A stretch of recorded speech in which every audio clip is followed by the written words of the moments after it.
Oh. What's going on, everyone? Welcome back to another Waypoint podcast. Today we have a special one. Today we are going to be talking a lot. Think of this kind of like a spoiler kind of review slash just talking about God of War and everything. I'm joined by the usual crew, Lethal and Chin.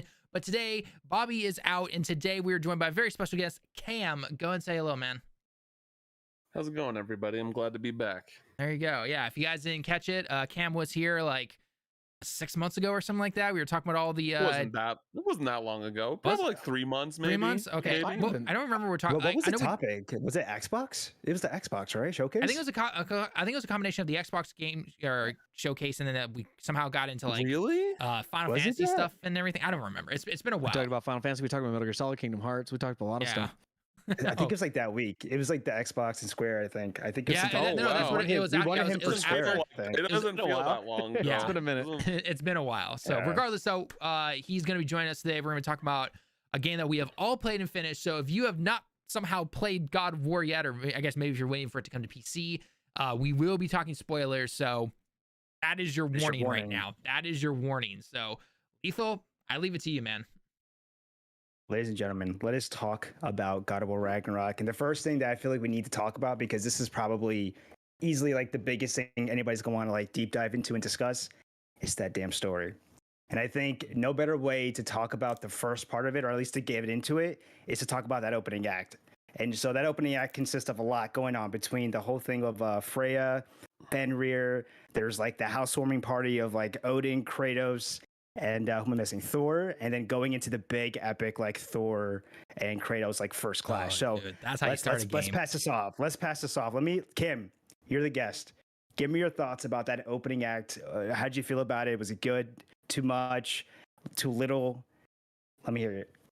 So I'm not. I don't want to like already bring this in a different direction, but my general thoughts on this game before we get into the nitty gritty is like I like this. Like it's weird. I like this game more than 2018, but like I think 2018 was a better game overall, and it's really hard to explain. Like it's really hard to explain why until we get into the nitty gritty of things. But the opening act is, for me, the best part of the game. I kind for of me, like I kind of agree with that. but I also have problems with it. I do feel like it just kind of starts, and not in the same way that 2018 starts. Like I think it started in a lot more like, hey, like Kratos is here, he has a son, and like we kind of already knew the aspects of what we were getting into when the game started before we played the first game. And this one, it just kind of like a time jump, and a lot of things have changed back at their home. They've put up these magical barriers basically to protect themselves so that they can train, that Kratos can train Atreus for like if Thor and Odin ever come, and like everything that's happening with Freya. And it's just it's one of those things where from a narrative standpoint, I'm just like, I feel like that they definitely took, and this is just one example, I think they took a lot of leniencies to make their plot work for them, in the sense of like I don't like with the amount of time that jumped between 1 and 2, like there was plenty of time for Thor or Odin to like swing by Kratos's place and be like, yo, what's up, you killed my sons, you killed Baldur, like, and they but it's just kind of like, oh, you kind of have to accept it for what it is. But that being said, when Odin and Thor show up and they have that whole just conversation at the table, that was my favorite part of the entire game. I just wanted to see them talk to each other for like, I could have just watched that. And it was just going into the Thor boss fight, which again, for me, the best boss fight in the game. And I think that that's a cool thing, because it starts the game off on the right note, but it also is this big comparison that you compare to every other boss fight as you progress in the game. And I'm talking about the base game, of course, and I know that there are some side quest boss fights too that I'm sure are really great. I didn't like get the platinum or anything. I know that there's some boss fights I probably I know for a fact that I haven't played. And it's not even like the whole fake out of like Kratos dying and then like Thor coming, resurrecting him back and then the fight continuing. It was just everything else that was happening in that moment. I really really loved. So yeah, that's more or less what I've and I think Odin, like I'm really surprised that we didn't get that Richard, what's his face, the guy who plays Odin, didn't get like a performance nod for Odin, because he was the most compelling performance in that entire game for me. Christopher Judge is great as Kratos, of course, but he was the one that I was just like, whenever he was on screen and talking, I was like, all right, like let's go, So that's how I felt about the beginning so far. Chin. It was, I mean, I loved it, right? I thought it took Cam's point of like, it just kind of goes. It definitely, I don't know if it necessarily suffers from this, but it's definitely got that sequel feel, that like, okay, we already know the characters, let's just get into some action real quick to catch everyone's eye. Like what the movie I was thinking of, Avengers 2, Age of Ultron, right? Immediately all the Avengers are together, they're assembled, they're attacking this base, and it's just right off the bat you're getting some action. I feel like they tried to capture that. I don't know if they, obviously not that specifically, but just that essence of let's just get the ball rolling. We've got the chase scene with Freya. We've got the fight with Thor. And I know, to be fair too, they kind of set themselves up for a really high bar, because the beginning of 2018 was so amazing. Dude, that Baldur fight was so cool. After like over 10 years of not having a God of War game or something like that, and you just start us off with that fight scene and getting us back into the God of War, who we, because at first it starts slow and you have a new axe and you do a tutorial and you're like, wow, this is cool, but like, where's Kratos, and then that game gave that to you. I mean, they had to live up to that, and you knew. I actually didn't expect the game to start off with that fight like that. I thought that was going to be a later fight. Like a mid-game fight or something. Yeah, because I didn't even think that was specifically going to come true. Obviously, they showed it in the trailers and stuff, but at the end of 2018, when you go rest at home, your epilogue, and it does that, I didn't think that was going to be the literal beginning of the next game. And it does kind of have a sense of like convenience, right? Like you said, like why didn't Thor show up anytime before then? We'll get a comic about it. Don't worry. A comic. Well, you know what I think it was? It's just that Atreus broke the shield, right? Same thing happened in the first game. Once they broke the shield, all of a sudden the Aesir gods knew where they were. So maybe like that magical spell just hides them from the Aesir gods, and Atreus broke it when he was a bear. So convenient and also inconvenient at the same time. Yeah. But that Thor fight was the best fight in the game. It was better than the last fight. For sure. For me. And it's actually, I was talking about this with my brothers too, is I hate to jump to the end of the game, but it makes me sad that Thor was the best fight in the beginning. Because I thought in 2018 the Baldur fight was the best fight until the second Baldur fight, and that was just so cool. 2018's final boss fight was like just like magnificent. It was beauty. It was so cinematic, and you felt so powerful, so in control. So it's hard to explain it, but it surpassed that fight. I mean, narratively, it makes sense the way the fights went. I don't think that it goes against the narrative that they were writing for the stories, but it's also like, why is your first fight the best fight of the game? But it was cool, and I loved the. I think probably the best part of that, the entire fight, was the clashing in the center and just beating each other with the weapons right towards the end before the lightning bolt came down. That was that was so cool. The whole thing was fire, bro. Oh yeah, it definitely was. Especially because Thor's just like, show me the God of War, and we're all sitting here going like, dude, do you want to see the God of War? Like, dude, exactly. When he finally gets mad and punches him in the face, so that was magnificent.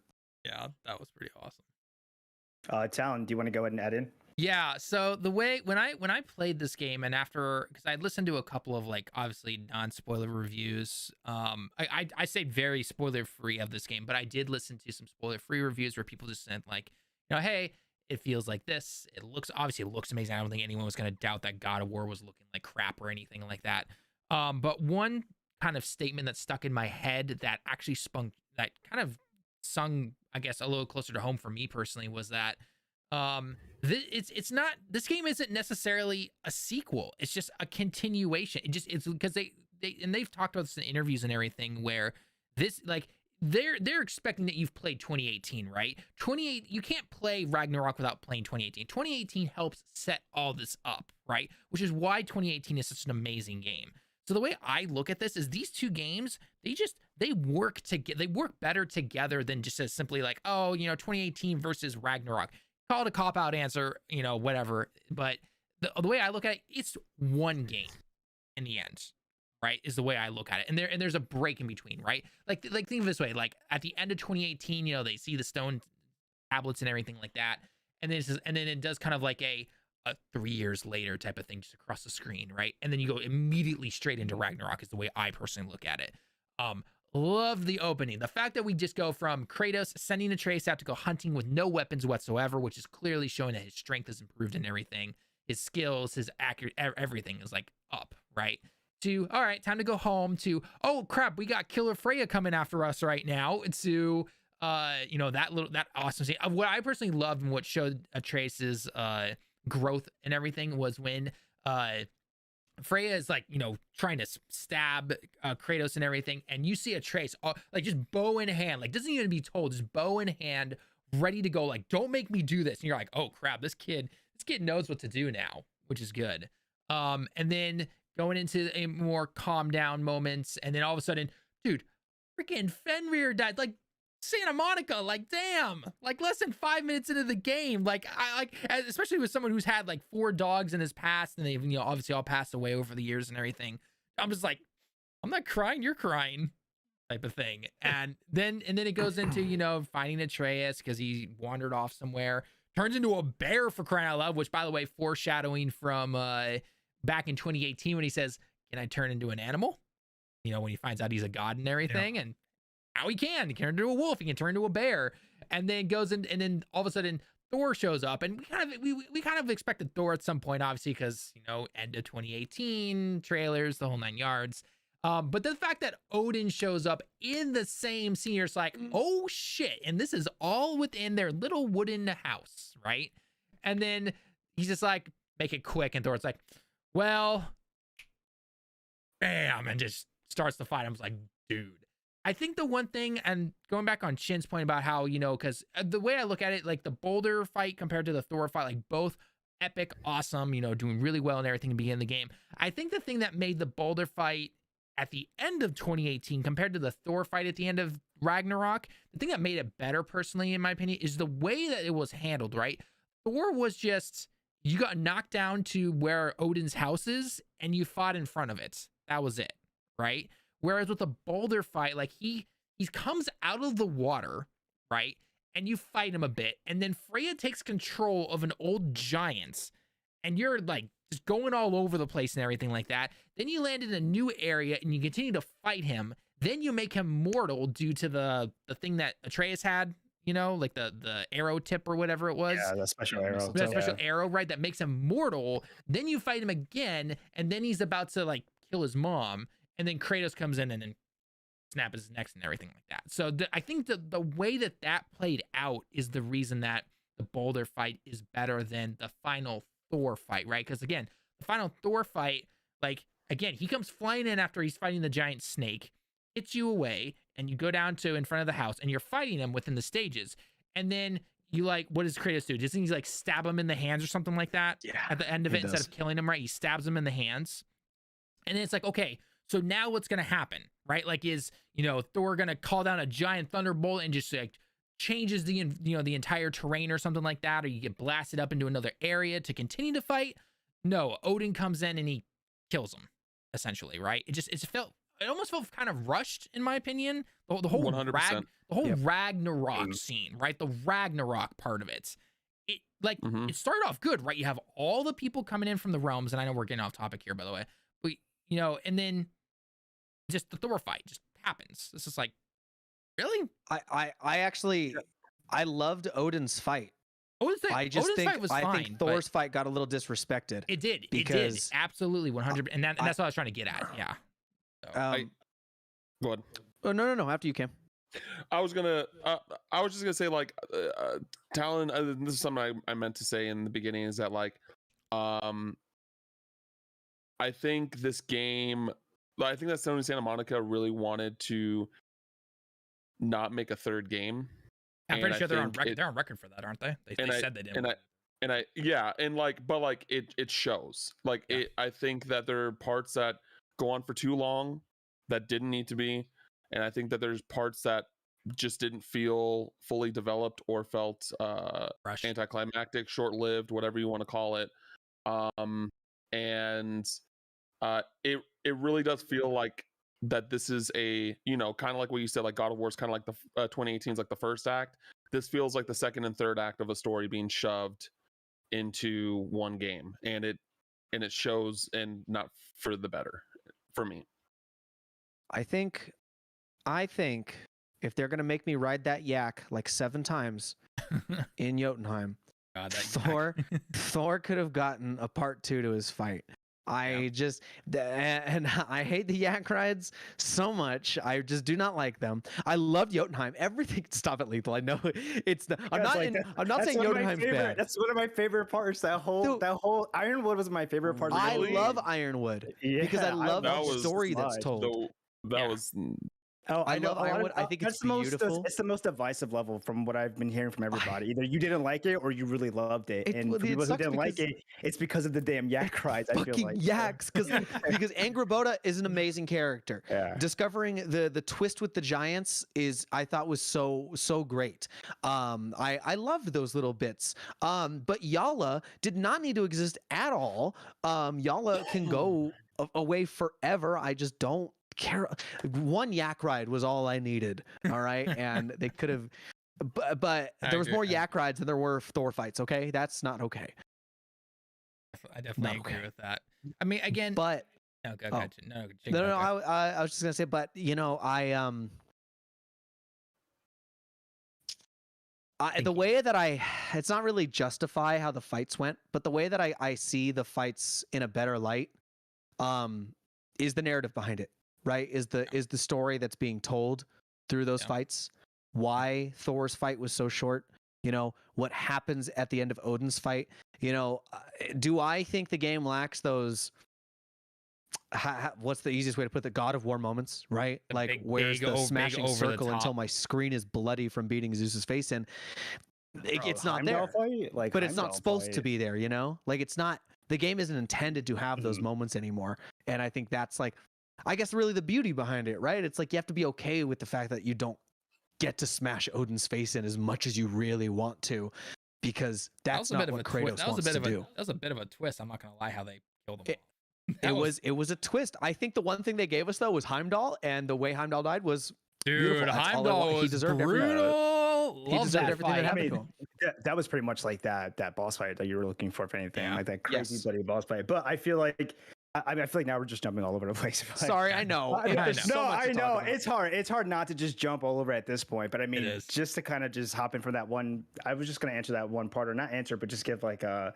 Yeah, how did I get to the end and you asked me about the beginning? My bad. I don't know. We just jumped over there. But I was just going to say too, like by the end, right, it was this whole thing of like, be a different, like they were all being like past the whole vengeance part, right? And I guess that's kind of like the ending that they kind of were going towards and switching a lot of that stuff up or whatever.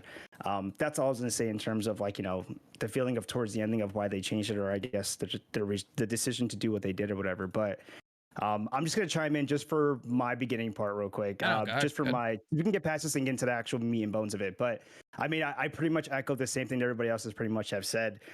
For me personally, the opening, it wasn't anything confusing or whatever. I found a lot of stuff to be like pretty neat, looking at the fact that like the way the game opens up with like Atreus coming in with like the elk on his back and everything, right? Going back, I'm thinking to the 2018 game where they're working together, or Kratos is trying to show Atreus how to kill his first one.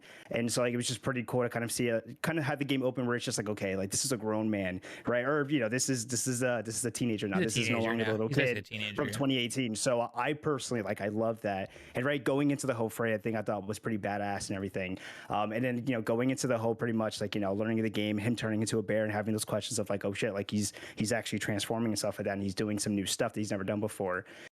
Going into the whole, like, the big sit down scene with all of them, which for me was a pretty interesting one, because I remember from the trailer being like, oh, I remember them showing the silhouette of Odin, and at the time we didn't know it was Odin. And so I kept thinking, like, who the hell is that? Like, that's certainly not going to be Odin, because in my mind, Odin was going to be this figure that Mimir keeps talking about, who is just super freaking evil, right? Who Freya has mentioned is this freaking badass evil person. And so in my mind, I'm thinking it's just going to be some epic looking god. And to come to find out, it is the complete opposite. I mean, he's cool in a different way, but just not at all what I would have pictured from what Odin would be. But I think, like Cam was saying, I think the actor absolutely nailed it. I forget his name off the top of my head, but he gave Schiff, I think so, yeah.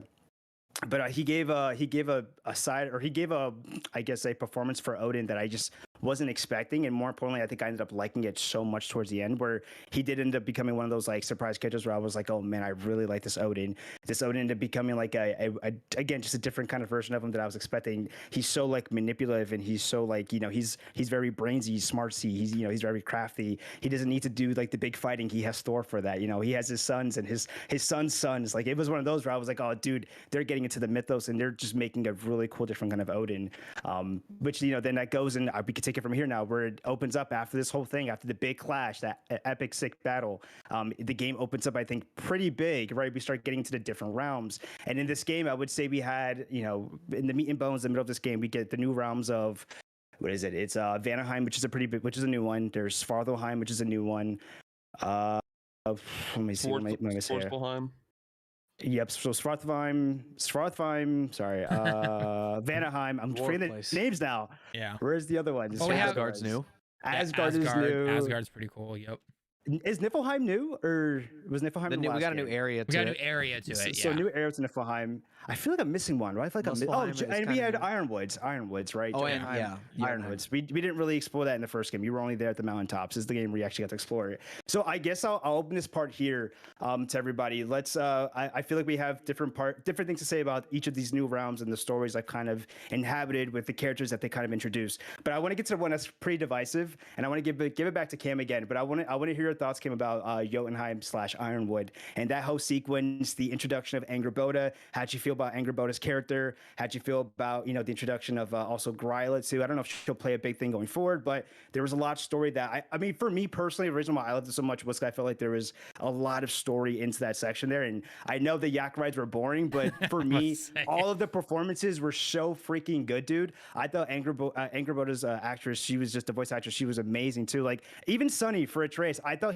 he stepped up so much in this game, where I fell in love with his character too. I think he did a lot better. And I just, honestly, that whole thing just felt like a mix of going back to being a kid and just having like that fun and everything. And just some of the stuff that they had, like with the whole Gryla's area, I thought was really cool. It gave me like Alice in Wonderland type vibes, being a small and then being into like this house of a giant, right? And so like there was just so much I liked about it. I mean, the scenery was beautiful too. And I don't know, the yak rides, I didn't mind it that much. I mean, I guess you could argue that like, yeah, it felt like it was taking forever. But if you snapped out of that story and you just stopped listening to what they were talking about, because they were giving a lot of history about the giants, right? This was a big moment for Atreus and his whole story. And so like, it was talking about the prophecies and stuff like that. And I don't know. For me, I just really fell into it and I liked it a lot. But Kim, I want to give it to you because I know you have probably a different take on it. So I want to hear it. Yeah, it didn't do much for me. It really didn't. I was just like, yaks? No, the yak, yeah. But like in general, like, so base level, I'm just like, there was even a point where the game, like with dialogue, made it seem like, oh, we're wrapping up this part, we're done here, and then it keeps going for 30 more minutes, and I'm like, why is this still going? And this is hard, because I think that this is a huge talking point as well. But I think that this section of the game gave me the perception that, hey, what you saw is inevitable. Whatever you guys are going to do, Kratos is going to die and you're going to join Odin and whatever it may be. And I think that just a lot of the events that happened from this point to like near the end of the game, it was just really hard for me to be like, okay, is this still what we're doing here? Or is it gonna be different? Is it gonna play out differently? And not in a good way, not in a good way where I'm just like, oh, I can't wait, like I can't wait to see. It was just like I was just kind of getting confused. I was just like, I felt like that there was just like a lot going on, and like when Kratos, especially like when Kratos visits the Norns, and I was just like, oh, it's, you know, you can like turn the lock, throw away the key, it's happening. And then, like, you know, spoilers, it doesn't. Kratos ends up living, blah blah blah blah, like everything is more or less happily ever after, and it's in context of the story. And I just kind of was like, okay, I don't, I just didn't know, I just didn't know how to really feel about that, and I still kind of don't. I've been stewing on this for a while, but that's a whole, again, that's a whole other topic to discuss. And the stuff with the giants, like it was cool. It's like cool to learn more, but I don't think that ultimately. I really think that the stuff with the giants was more of a placeholder for what Atreus is going to do at the end of the game, and for what happens to Odin at the end of the game. Like, I felt like in the overall narrative, it didn't really play like a major role to me, to the point where it's like, oh yeah, that justified all that time that you spent talking about it. Like, I was just like, no, that could have been a lot shorter, and I would have gotten the same results. Go ahead, Talon. You give me our channel list. You have something you want to jump in with? Well, just that Okay. last part that you said, where it didn't really have too much on the outcome, except for obviously the thing with Odin. Sure, like you could argue that that's huge, yeah, but maybe I'm crazy, but it just feels like a setup for something that they haven't announced yet. Like, Yeah, And- I mean, same thing with Angrboda though. Just to jump in, I felt like that was also giving more to her too. Right? That was the whole Gryla thing was I think a little bit more than I thought we were going to get for Angrboda. I think for me, like that solidified like the next game, whatever's going to happen with Atreus, Yeah. she'd probably be a part of it because it seems like there was a lot for her. Mhm. Go ahead. Yeah, well, I want to say two things. First off, I do want to say I really loved the boss fight in Jotunheim. I love that boss fight. Love that So boss much fight. fun. I thought it was clever. I thought it was different. It wasn't like, hey, just basically deal damage until you do like executions. Like, no, you have to play it a little bit more smart, right? You have to play it differently than Kratos. You have to play it as Atreus. That was one of the highlights for the game for me. But I also want to say, like, and because I was on another podcast talking about this, and the thing with the idea of playing as a game as Atreus next, knowing that Kratos is alive, I'm just like, I want to just play as Kratos. Yes. Like, you know what I mean? Like, Yes. there's very few characters in gaming that I would rather play as when it comes to combat. You know what I mean? So for me, it's just like, if there is another game and it is Atreus in the lead role and Kratos is just not involved in any way, that fucking sucks, dude. Like, that sucks in my opinion. And because I don't think Atreus is that interesting of a character, to, at least right now, in my, like, at the where he's left off at Ragnarok, to where I'm just like, oh yeah, I want an Atreus game. I want an Atreus adventure. I don't like, most of the times when I was playing as Atreus, I'm like, I can't wait to get back to playing as Kratos, because I don't care a lot about what's going on. Like, I don't really care about the combat that much. The Asgard stuff was kind of interesting. There's some stuff to talk about that. I think, like, honestly, the Asgard stuff was more interesting in the characterization of some characters than the actual plot. And yeah, I just yeah, that's how I feel about it. So I mean, I again, like, if I was the director of God of War, or if there's a third God of War, or whatever it may be, I would have had Kratos die in this game, and playing as Atreus in a way that I think would be really compelling is going back to Greece, seeing the sins of his father, like seeing what Kratos was, because that was one big thing that I'm still like mind blown. Like, this is unacceptable to me. This is like probably like the biggest offense that these two games did for me, as someone who really loves the original God of War games. is the fact that Atreus seemingly doesn't know anything about Kratos' past family is unacceptable. That's unacceptable to me. It's mind-boggling to me that I thought he never talks about it. Hey, I think a lot of it was off screen, wasn't he? He knows what his dad was like back in the day. He knows about all that stuff. He told him all about it. No, he knows the things he did because Kratos talked about it, but as like metaphor stories and not actually saying this is me in this story. He would he talked about his deal with Ares at one point in 2018, but he said it was like a horse and a hunter, you know? Like he's told him things, and Atreus saw him kill his dad in Helheim, but he doesn't really know.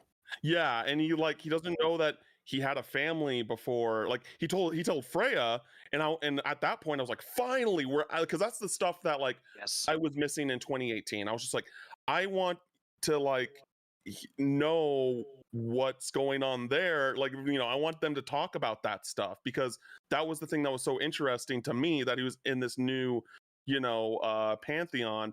It's just of what he did in the past, and they just don't really talk about it hardly at all in 2018. And even when Freya said I know that you're a god, I was like, oh, so you know everything about Kratos, you know everything that happened, you know about the deal with Ares, you know that he everything. But then he's explaining it to Freya in Ragnarok, I'm like, oh, I guess she didn't know. And again, just the fact that he never told Atreus about Calliope at the very least is crazy to me. That's crazy. Well, I think not to just defend them for not having that stuff, and I think as much as maybe you potentially wanted, is they have to find a balance between introducing new stuff and trying to do flashbacks or callbacks to the old games, because a lot of people, because 2018 brought a lot of people to the God of War name, because there was this huge break between God of War Ascension was the last game or something like that came out beforehand. Sure. I'm not saying I'm not saying it had to be a major plot point, but just have a conversation about it. Just give me the conversation. You know what I mean? What's funny? That's all I want. Sorry, I totally cut you off. I'm sorry. No, I'm good. Go ahead. I was talking about this with my brother too, because Tallen, you're right? They need to find that balance between what the new plot is telling and all the old stuff. But at the same time, everything that's happening is because of his past. Everything he's doing to change is because of all the stuff that he's done in the past and how he wants to change and be better. And you know what my biggest grievance was with Ragnarok is that I loved that in the first one, when he went to go get the Blades of Chaos, that Athena showed up and was demeaning him and talking down to him, because it makes me believe that her spirit's actually still there and she could just speak to him whenever and just talk mad shit, because she's mad at his choice to break the Blade of Olympus and give back hope to the world, but I was I thought she might show up again in the new one. I thought maybe he might see his father again when he goes to hell and has to face more of his past being presented back to him. And I guess choices of his past are still there in the new choices he's making, right? With Heimdall, right? Heimdall was him slipping back to who he once was, and that was a big step, him and his fight with Thor, right? He easily could have killed Thor, he could have if he wanted to, right? And he made those choices to back away from it, but it doesn't feel like it would have been fan service to include all that stuff. It felt like it actually would have fit super easily and seamlessly into the game to have more of that. And I guess we get some of it, right? With Mimir, when you're talking with Mimir and Freya, right? They talk about the fates when they're going to the Nerns. Yep. And I think that's probably one of the funniest parts of the game, because when he's telling Freya, oh yeah, I had to kill the fates because they threatened to erase my existence, and then I used the power on Zeus, and she was just like, the fuck is wrong with you, dude? A lot of story is done when you're walking around the world and everything. Yeah, like that, right. Just doing the boat rides. The boat rides too. The They boat give ride. a lot of And lore stuff, a lot of lore stuff. 2018 was the same way, and then obviously you have either the boat rides in this game or the sledding a lot in on Earth and everything like that. So yeah, a lot of the story was definitely just you had to be listening for it, right? Yeah, and I heard some people like see that as a criticism. Like, Right. hey, I'm Some focusing on this people are, yeah. puzzle. Like, I'm not listening to what y'all are saying right now. And you know, sometimes that even happened to me. I was like, oh, what were they talking about? Because like, you know, they were talking about like they talked about Demos, like talked about Kratos' Yep. brother in Ghost of Sparta, which was awesome. Like I was like, this is what I wanted in the first game, and that's what I'm saying. Like I was saying earlier, is that like I think 2018 it was a lot more honed in on what they wanted to do and succeed. It wasn't trying to juggle as much stuff. And while there is like quality of life improvements in Ragnarok, obviously, and I like the world design of Ragnarok more and all that stuff, it does give me also the character stuff that like was missing for me in 2018 that is here, which is what and that is ultimately why I was excited for like Ragnarok. Like it was the story, which I do have a lot of gripes with, but the characterization of Kratos and like things like that they did bring up. I was like, this is what I came here for. I love it in the boat rides. I love. Oh, yeah. I know people can criticize that stuff, but like I love that storytelling. And even if almost every bit of him talking about his past was in the boat rides, I would have been totally fine with that. Just because you would have still got the interaction between the characters. Sure, it doesn't have a huge difference in killing Thor at the end or not or sparing him, but like just to see how the characters learn about each other, interact with each other, especially because like clearly Mimir knows probably everything Oh, he that does. he Yeah. did as the Ghost of Sparta. Oh, yeah. Because Mimir's the smartest man in the world. Like he knows everything. Well, in 2018, he had a line that was like, "By the way, I already knew you're a Greek, Athena." Dead giveaway. Like, so Yep, he's he just clearly didn't know that he heard was of the Ghost all of the Sparta. yeah. Oh, yeah. So there's a lot Yeah. of stuff that he knows from that. So it was. yeah. But I think that's a very fair criticism. I do. Cam. I do. I think so. I want to jump back to what Lethal was talking about because you originally asked us about Jotunheim and you know Oh yeah, you did. Loki okay, I slash knew it was gonna go like that. Go Atreus's you know Sorry. you know his history and everything like that, right? I personally, as someone who stayed, which is very off-brand for me personally, stayed very heavy spoiler away from this. I stayed away from all the spoilers and everything. Loved all the dialogue between Atreus and what's the female giant's name? I forget her name. Angrboda. Yeah. So I love the performance. The performances, I think, again, we've said this multiple times, top notch. The performances in this game, if someone says the performances are crap, they're smoking something, and they're just ignore them. They're trolling. They're wrong. They're just the performances are top notch from those two, and everyone, right?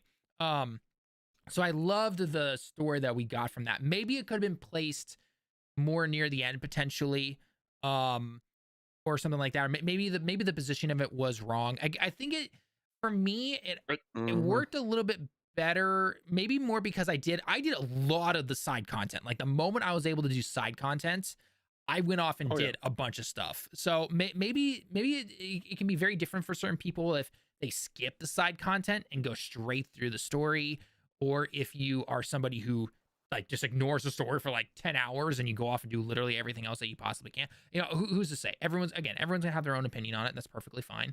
But I thought the performances were top notch. The yak ride, yeah, we could have done without after like the first 2 times, I would personally say. I think for the first time, you know, perfectly fine. You know, you learn how she communicates with the animals and everything and the creatures there in the world. That's perfectly fine.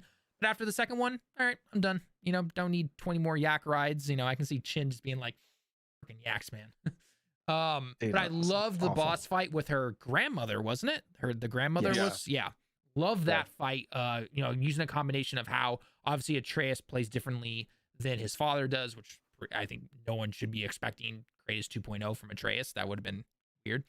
So I love that you get to use the environments around you and everything like that. If we are to see Atreus in either in something next, I don't think it's gonna necessarily be in a next game, like only him. I think we'll get a Uncharted 4 type style thing where we'll get some kind of story DLC, right? Where it's only like what 2 to 3 hours maybe with Atreus. You know, you kind of get to see what he's doing for a little bit. It's after Ragnarok credits, but it's not the, you know, only thing you're doing for this big, huge, brand new game. Kratos is one of Sony's biggest characters. They're not going to throw him by the wayside, right? I mean, people are already speculating what he's going to be doing next and everything like that. So there's no way they're not going to. Now, do they do, again, some kind of DLC story type thing like they did with Uncharted 4 afterwards? Yeah, I can easily see that, no problem. Or the Miles Morales type thing, right? Where Miles Morales got his own stand DLC, and then it's going into what Spider-Man 2 is eventually going to be, which, holy crap, that game's probably going to be super awesome. Topic there. I know, right? But I would expect something like that. Again, we'll have to wait and see, though. I don't think we're going to see anything from it just yet, but you know, super excited. That's my personal take when it came to both that world and then what I expect to see going forward, I would say. And that's my guess, though. Again, it's all guessing at that point. So you did mention you brought up the DLC thing. That was something that the other podcast I was on also talked about. And like and specifically they think it was going to revolve around Brock and Sindri, and just like how that part of the game ends, where you hit the actual credits, which that's another issue I kind of have with the game, is how that game left Sindri, personally, and just it would be like kind of like earning that trust back from Sindri as Atreus, and I like, it's one of those things, like I don't like how things left with Sindri, but like I also don't want a DLC revolving around that stuff, because I don't think Atreus owes Sindri anything. But I don't think it had anything to do with Sindri. I think he's on. It's specifically like with Brock. Yeah, but like, I don't know. yeah. I think I don't know what they're gonna do personally with that character. What I would expect from an Atreus DLC, I guess, or a story add-on, or whatever you want to call it, essentially, right? I would expect him to either be in a brand new area of a realm that we haven't seen before, whether it's in some other area, or a completely new area that we've never seen before, dealing with the giant stuff, especially right. Like he's on the hunt for. It doesn't have to be all the giants, obviously. He finds one giant, remnant or something like that, right? He's on the hunt and he finds a giant remnant, and that's the entire DLC. He runs into a couple extra characters, or some new characters and everything like that, and we get to see Fenrir. I want to see big puppy Fenrir. I'm sorry, okay? I love the big dog after he makes Fenrir giant and everything like that, But so I don't personally think he's gonna deal with the dwarfs anymore. That's just my personal take, though. So I hope you're right. I hope the I hope that's opposite. I just want the opposite so bad. I want Sindri to be a part of Atreus' story, whatever the next part is. I'm not saying making it prolong and go forever, but I really feel like they set up Sindri to be like on this Freya thing, where like, right, he was helping Atreus, right? That was his partner and everything. We all know that. I know we're gonna go off here, but I mean, I really would like to see him play like that role of becoming like this villain kind of character. I just think it adds a little bit more of like a cool. I don't know. It's just cool to see something different like that. I mean, that's kind of how they set up Freya, but then they kind of switched it up. But it'd be interesting to see if they kept Sindri as like this, like, antagonist for Atreus and his whatever extra DLC / next game, whatever crap that they might do. I think personally, I liked it. I liked the idea of putting Sindri in that way, because it was unexpected, at least for me. Like Brock and Sindri became way more characters that I actually cared about, and ended up like feeling more for. So like just to see like how his like ending ended up being. It gets me really excited to see how they use them, especially if you got to see that funeral scene. I think that if they're going to have anything to do with the dwarfs in whatever, and again, we're all speculating here. We have no idea if they're even going to do some kind of story DLC, right? If they're going to do something like that, I think I would rather it be that it's something that's always in the back of Atreus' head, like maybe have a very quick, flashback or something like that, right? Where it's this exact same scene from Ragnarok, but it's always haunting him, right? Like if you're gonna do something like that, and then maybe by the end of the story DLC, it just comes down to the fact of, look, there was nothing you could do about it, and you need to move on. Sindri he has to go through his own thing. That's his thing to deal with. That's let him deal with his own feelings and everything, right? But maybe it's weighing on Atreus for a bit. And then as the little story DLC goes on, again, randomly off the top of my head, who knows? Maybe the developers and everything are just like, nope, we're doing this. It's going this opposite direction. We're not even talking about the door. Who knows, right? We really don't know. We'll have to wait and see. I personally wouldn't mind it to be a side plot. Like, not a side quest, but just I would like it like that too, Talon. Like, right, it's something that kind of weighs on him because it's probably at this point his biggest mistake, right? I mean, that was huge, letting Odin into that. I mean, out of everything he's done, probably his biggest mistake. But I mean, in the end, Ragnarok still got averted, right? He didn't know that it was right. No one did. He didn't know, but at the same time, right? He's gonna feel like it's a mistake. Maybe, but like I'm just gonna I'm gonna say it like Kratos and Atreus should not feel bad at all about it's Kratos not doesn't. their fault. Yeah, it's not their fault. It like Sindri, like they even talk about it in this section that we were showing here where he's like, oh, you haven't told Brock that blah blah blah blah. Like obviously Brock finds out later, but and also the game very quickly kind of, because in the first game it was so obvious, it was very these guys are kind of 50-50, you get you get an equal amount of them throughout this game, and it was very Sindri heavy from the get-go. And then they talked about that in the first Atreus section, and when that happened I was like, Brock is definitely going to die in this game. Yep. It's definitely going to happen. They're there was that was no surprise. I mean, how it happened? I actually thought Sindri was going to die because he did the whole retrieve his brother's soul thing. That's why I don't know. It was so Sindri heavy throughout the camp, the story, and then when you do the part with Brock and get the spear, and there's a whole blessing of the spear scene, which is great, by the way. I was just like, oh yeah, he's definitely dying. That was the nail in the coffin for me. And also okay, I don't want to get on a huge tangent, but yeah, that's how I feel about that. I'll talk about other things later. Hey, this is the time to go on a tangent, man. If you want. I'm just saying, here's the thing. Because this is this is kind of the biggest kind of in-depth thing that I have a problem with this game and in its narrative, and we're still pretty early in talking about stuff. I just don't want to open that bag yet. We can get there later. Dude. Open it, dude. Might as well do it now. Fair.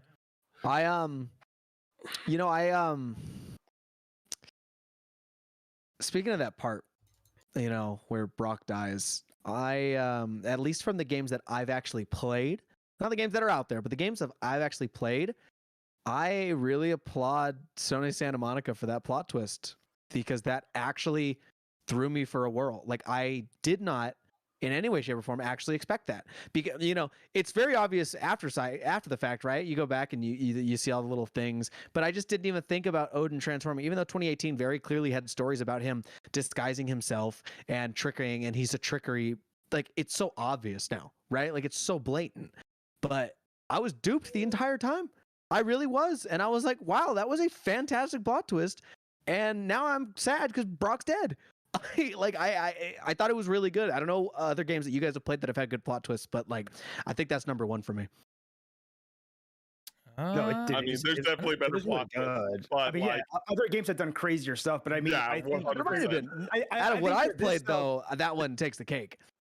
No, I think for this though, it was one where it was it hit. I think for me, not so much it was a surprise. I mean, I maybe saw it, maybe someone coming, not for Odin, but I'm going back to Brock for some reason. I'm thinking about Brock. But that death did definitely hit me pretty hard, and it did make me be like, oh damn, Odin he's again, like I said before, in this version of Odin, I was like, man, he's not going to be this big brawl, not brawly, but this strength, kind of dude. He was more like a mischievous, hidden secrecy type dude, So for me, that was a pretty cool twist. I don't know why I wasn't talking about Brock's thing, but now I lost what I was going to say. But either way, let's switch it up. Let's go to Svartalfheim, because this is where everything happens anyways. And I wanted to actually talk about the drop near spear, right?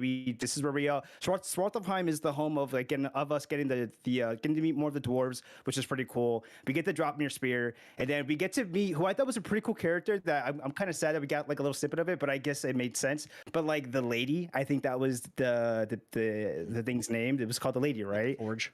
Yeah, the Forge. towards a blacksmith, like the cool blacksmith. But I thought that whole scene was freaking epic. And Cam, you touched on it, and it was the whole thing of like, you know, getting the weapon, right, getting that drop to the ring to make it into what became the drop near spear, and getting to meet the lady, and then having that whole scene moment with like, you know, Brock and Kratos, which I thought was a really damn good scene between the two of them. And it was nice to see that, like, you know, just Kratos once again opening up to more people, and you know, this whole character arc of him just becoming more open and everything, and him just having that relationship with Brock, which is really cool, which kind of ties back to the point of like, yeah, Brock's F definitely hit hard for me. And I thought that was just a really masterful scene between, like, you know, needing to get the blessing for the spear, and then, you know, Brock is all worried about like, oh, we didn't get the damn blessing, you know, that's gonna take it away. And then Kratos just has like that beautiful ass like little speech where he's just like, you know, I need it from a great blacksmith, and he's talking about Brock, and he's telling Brock to go ahead and bless his spear.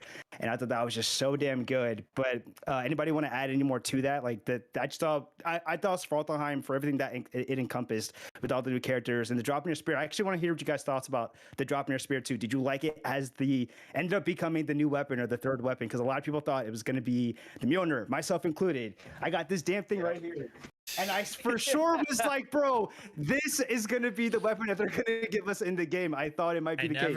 I never expected the hammer. I never expected it. I thought it didn't might. expect it There's narratively, but I there wanted was so much marketing with, just with the collector's edition and everything. I was like, man, there's going to be more to it. But I was a little like, wow. Mjolnir is great marketing because of how popular of things like, you know, the MCU is and everything like that. Yeah, they took advantage of that.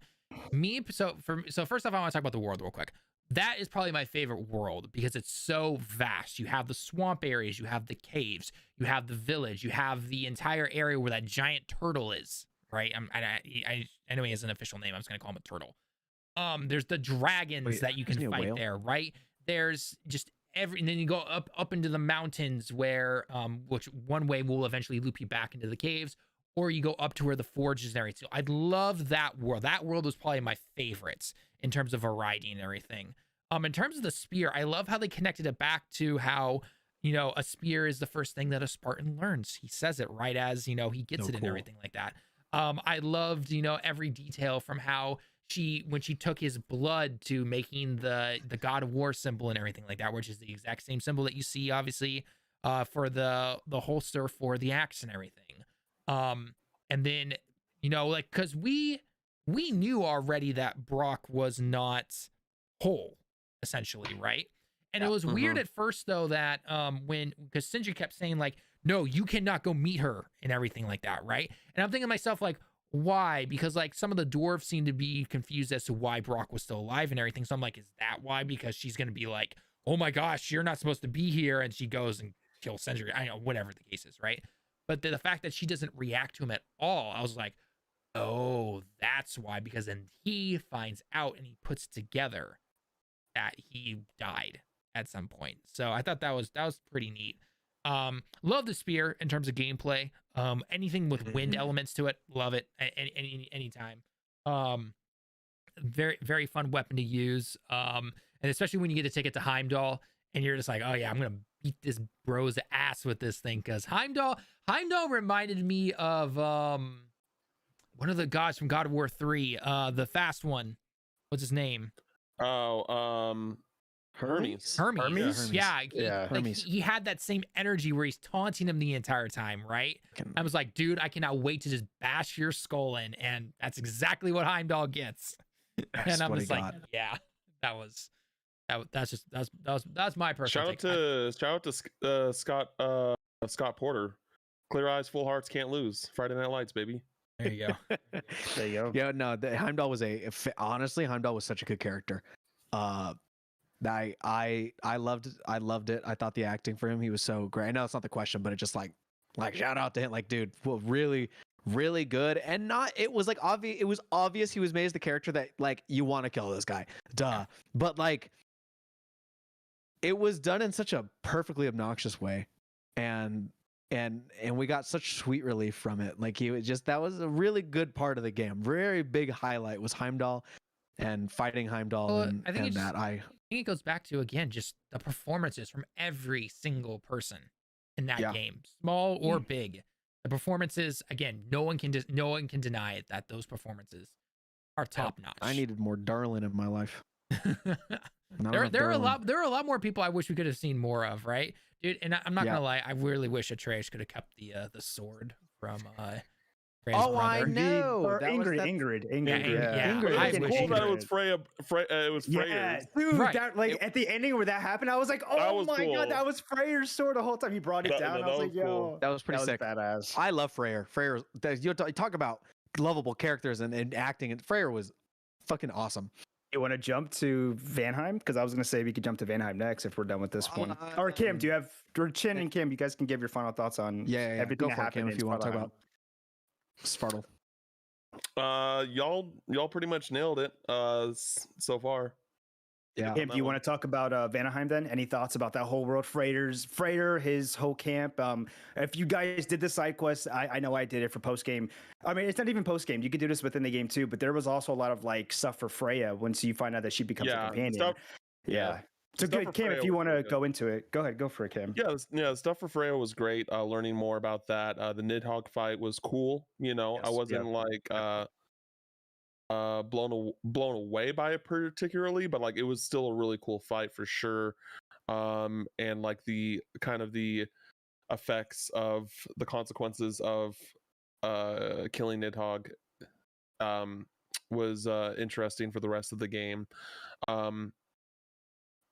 And I think that, and also this is like the I believe this is the part in the game where Kratos like tells Freya about like Calliope and stuff like that. And I also I liked the push and pull of like that, the back and forth that Kratos and Freya were having throughout, where like, you know, when it first started, she's just like, you know, like we're doing this for my benefit, like, you know, and that like I still like hate you basically. And but by the end of the mission, you know, she's just like, I'm still super angry, but like I know that that it wasn't your fault, it was Odin's fault. And like just how well that progressed, that over just a single mission was like one of the highlights of the game for me for sure. And I definitely did not expect Freya to be a full-on companion for the game. Like that was, I didn't expect that either. Yeah, never. That was very cool. And it makes sense because like spoilers, at the end of the game, Atreus leaves Kratos doing his own thing, and then Freya is the one that's like with you for the post game, which is also a very interesting choice as well. And I think that I think that there's especially, I mean, I think this in general, but especially with Freya's side quest with the sword. I think a lot of the side quests in this game could have been main quests and should have been main quests, because of just how integral they were. Like their side, like, you know, like just the Freya wedding, getting the noose, all that stuff. Like I can't see that not being like I couldn't imagine like missing that, like going back and being like, I didn't play this like while I was going through the story. Like, right. It really is kind of one of those things where like I know that they probably realized that this game was really long, but like there were definitely side quests in this game where I was just like, I would have been pissed if I missed this, like going through the actual story, because they wouldn't have hit as hard if you played them after beating the game. So like, I mean, they definitely kind of push you into it though, because I remember after it feels like after every kind of quote unquote main story section, they're always just like, oh yeah, do we have to go yet? You know, we can explore this place, right? Like you heard that a lot, so they're definitely trying to push you into it, I think. So definitely, you're very right though about like I think that mission specifically should have been in the main game, because that feels like, I mean, obviously you helped free her and you opened up about yourself, and that's kind of like got her to ease off on you and focus on Odin as the main threat. But especially that mission at the wedding and breaking her free of the bonds from him and like helping her do that, like that was everything for their newfound like friendship. and relationship that they have together. And yeah, I mean, you miss that, like building all that up towards the end. Yeah, it doesn't hit the same. I mean, there's some you can go back to afterwards, right? Like I've done a lot in Vanaheim post game that I kind of gave up on before I beat the game, because I was just like, dude, Vanaheim's too goddamn big. It's ginormous. It is huge. Yeah. And you know what's funny about, I don't mind games being big, but my biggest problem with Ragnarok and like the God of War games being big is how the levels are laid out, because it's not like something like GTA or Breath of the Wild where I can cut across things. Like you have to take their very specific paths back, and that game is filled with a lot of unskippable like wall climbings and shimmyings and crawling through caves. You really have to find a lot of those the gates to go between the gates and the shortcuts. But if you don't, if you're dumb like me sometimes, and you're just like, oh great, I gotta go climb this wall that's gonna take me another 20 seconds. But you know, actually, what I love about Vanaheim is it has my single favorite moment of the game, and it's, I mean, on top of other moments, I mean, the undeniable that God of War has some of the best cinematography in games. I mean, it might have the best out of any video game I've ever seen. The cinematography is beautiful. It's fantastic. It is top tier. It's as good as so many movies. And specifically, the moment where you pick up Freyr on your back and you have that. Oh, you're running him through the forest. When you're running him through the forest and things are crashing beside you and you are bashing enemies out of your way, that action sequence was so awesome. Very and cool. that's like all I can say about it, is that it was just so awesome. And like I loved the race with Angrboda when you're the Fox's Atreus, same feeling. And I loved in the beginning with Freya, when like right in the beginning where you're getting chased by Freya and going through that stuff. But like, and also, you know, it has a parallel to Freya's, right? One, you're running from Freya in that same thing, and in the next you're protecting her brother and like saving him and like making it away and then getting onto the flying boat. And then it was so beautiful. I loved that part. That's my favorite part of the game. I think the thing I loved about the that world in particular, but then doing the side, because after you complete the main story thing, I did the side quest with Freya, you know, her whole wedding and breaking the bond and everything like that. And then I think it was like right after that, or maybe it was beforehand, I don't remember exactly. That was when that's when Atreus goes to Asgard, right? And he meets Odin, he starts talking with them, seeing what he's like and everything. And it really starts to show, and this is, again, top marks to the performance for Odin and everything. But it really shows you that at first you're thinking like, oh, maybe he really does just want to. Because at first in 2018, all you do is hear about him, right? Masterful manipulation, dictator type of, you know, god figure essentially, right? But then you get to see the softer side of him. You're like, oh, so were all the stories not doing him justice? But then the more you think about it, though, whether from the very beginning, the dude is a terrible father, right? He's like, you're no fun. Your sons were crap, essentially, right? He just tells him right straight to Thor's face. Anything that not having to do with that mask and the tear in reality, he's just like, get out of here. I don't need you anymore, you know, like, or the fact that he did all that stuff to Freya, you know, the bond stuff and what he did and all that. It's just like, oh, you really start to see what this dude is really like and everything like that. That I really liked. I was like, holy crap. Yeah, no, Odin, man, you a sneaky SOB. Oof. He is, but I think something this game, it feels very, you got to read between the lines sometimes. I feel like when you're especially looking at Odin, right? Because Mimir tells all these tales, all these horrible things about Odin. And again, like, right, you expect this monster. You expect this behemoth that sits atop Asgard, that controls it with an iron fist. And then you meet him and you're like, who is this? Like, he manipulates, right? He's somebody from the shadows. You know, he's from behind. He's that voice behind you, right? That's just whispering into your ear. That's what he is, and that can be just as dangerous as, you know, it can be. Zeus, and it's enough because Zeus it controls. On top of, you know, Zeus could fight his own battles. Yeah. Odin didn't need to because he had Thor. Yeah, Thor fought everything for him. I think one of the fun things that I noticed about the game, though, is it makes me wonder how much of the stories Mimir tells you have some fabrications to them, some sense of this is a little over the top on purpose because it's a myth about Thor, it's a myth about Odin, it's a story. And what really kind of sells that idea for me is because I remember when when Mimir asks Kratos about something from his past, he says, I heard that you had this battle and you actually traveled back in time to save yourself. He's like, that's not actually true, right? Like that's just part of your story. That's part of your tale, for the myth of it, for the fun of it. And Kratos straight up was like, no, that happened. Yeah, that's and it makes me just kind of wonder, whatever all these stories that Mimir tells, I wonder if any part of these are just made to make Odin and Thor seem way above what they actually are.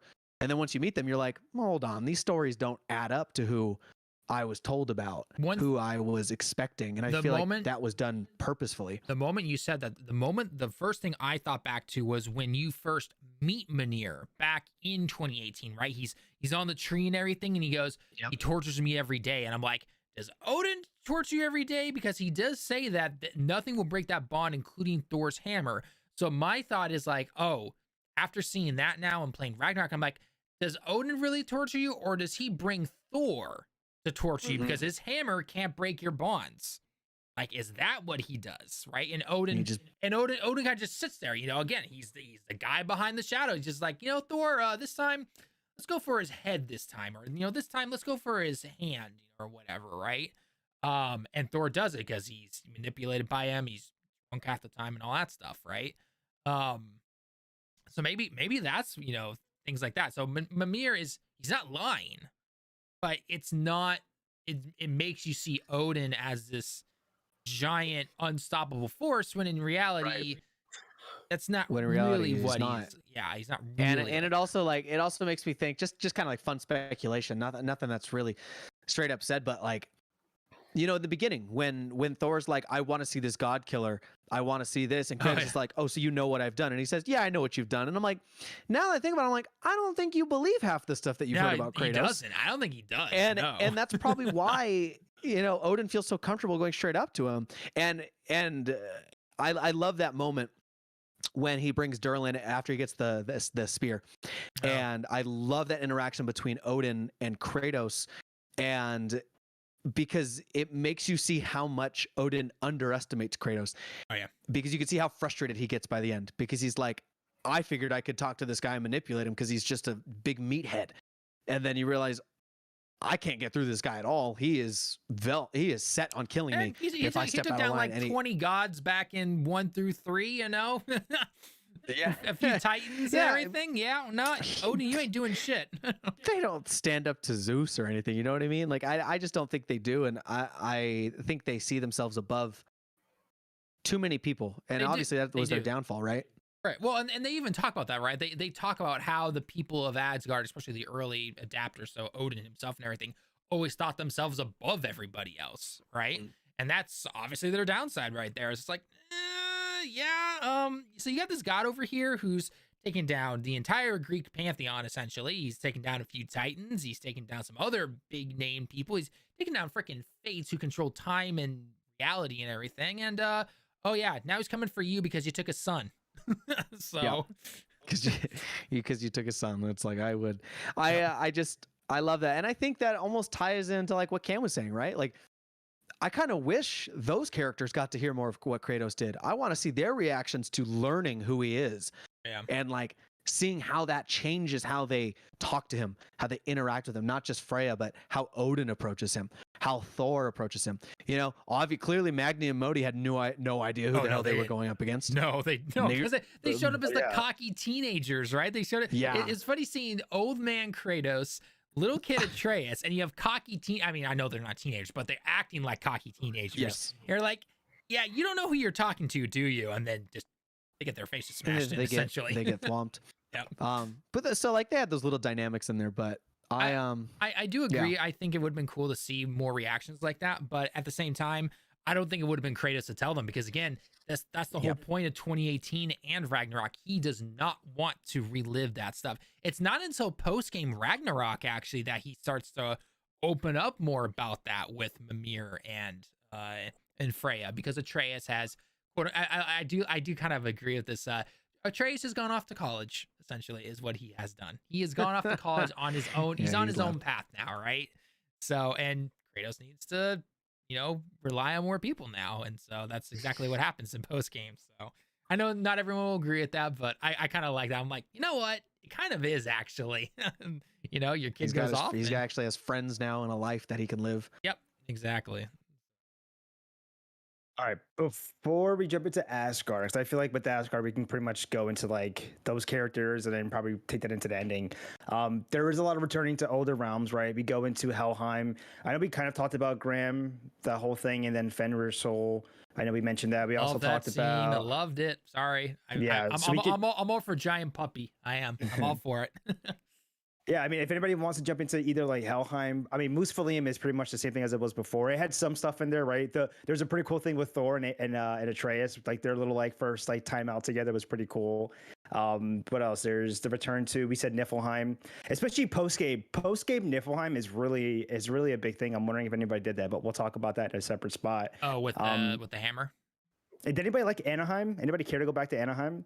Because that was one where I was like, that was probably the world where I think I cared or is it Anaheim or Alfheim? Sorry.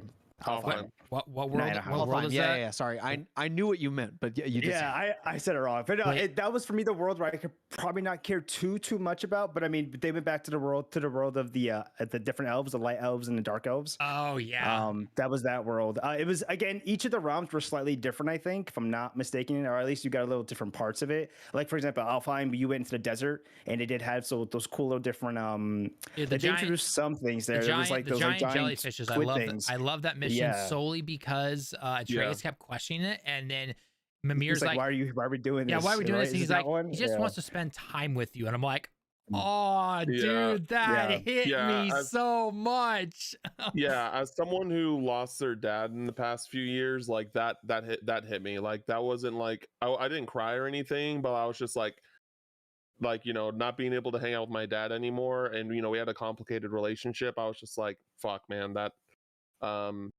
was one of my favorite moments in the game for sure. I mean, it deserves the whole Dad of War quote unquote meme that it gets now. It absolutely does.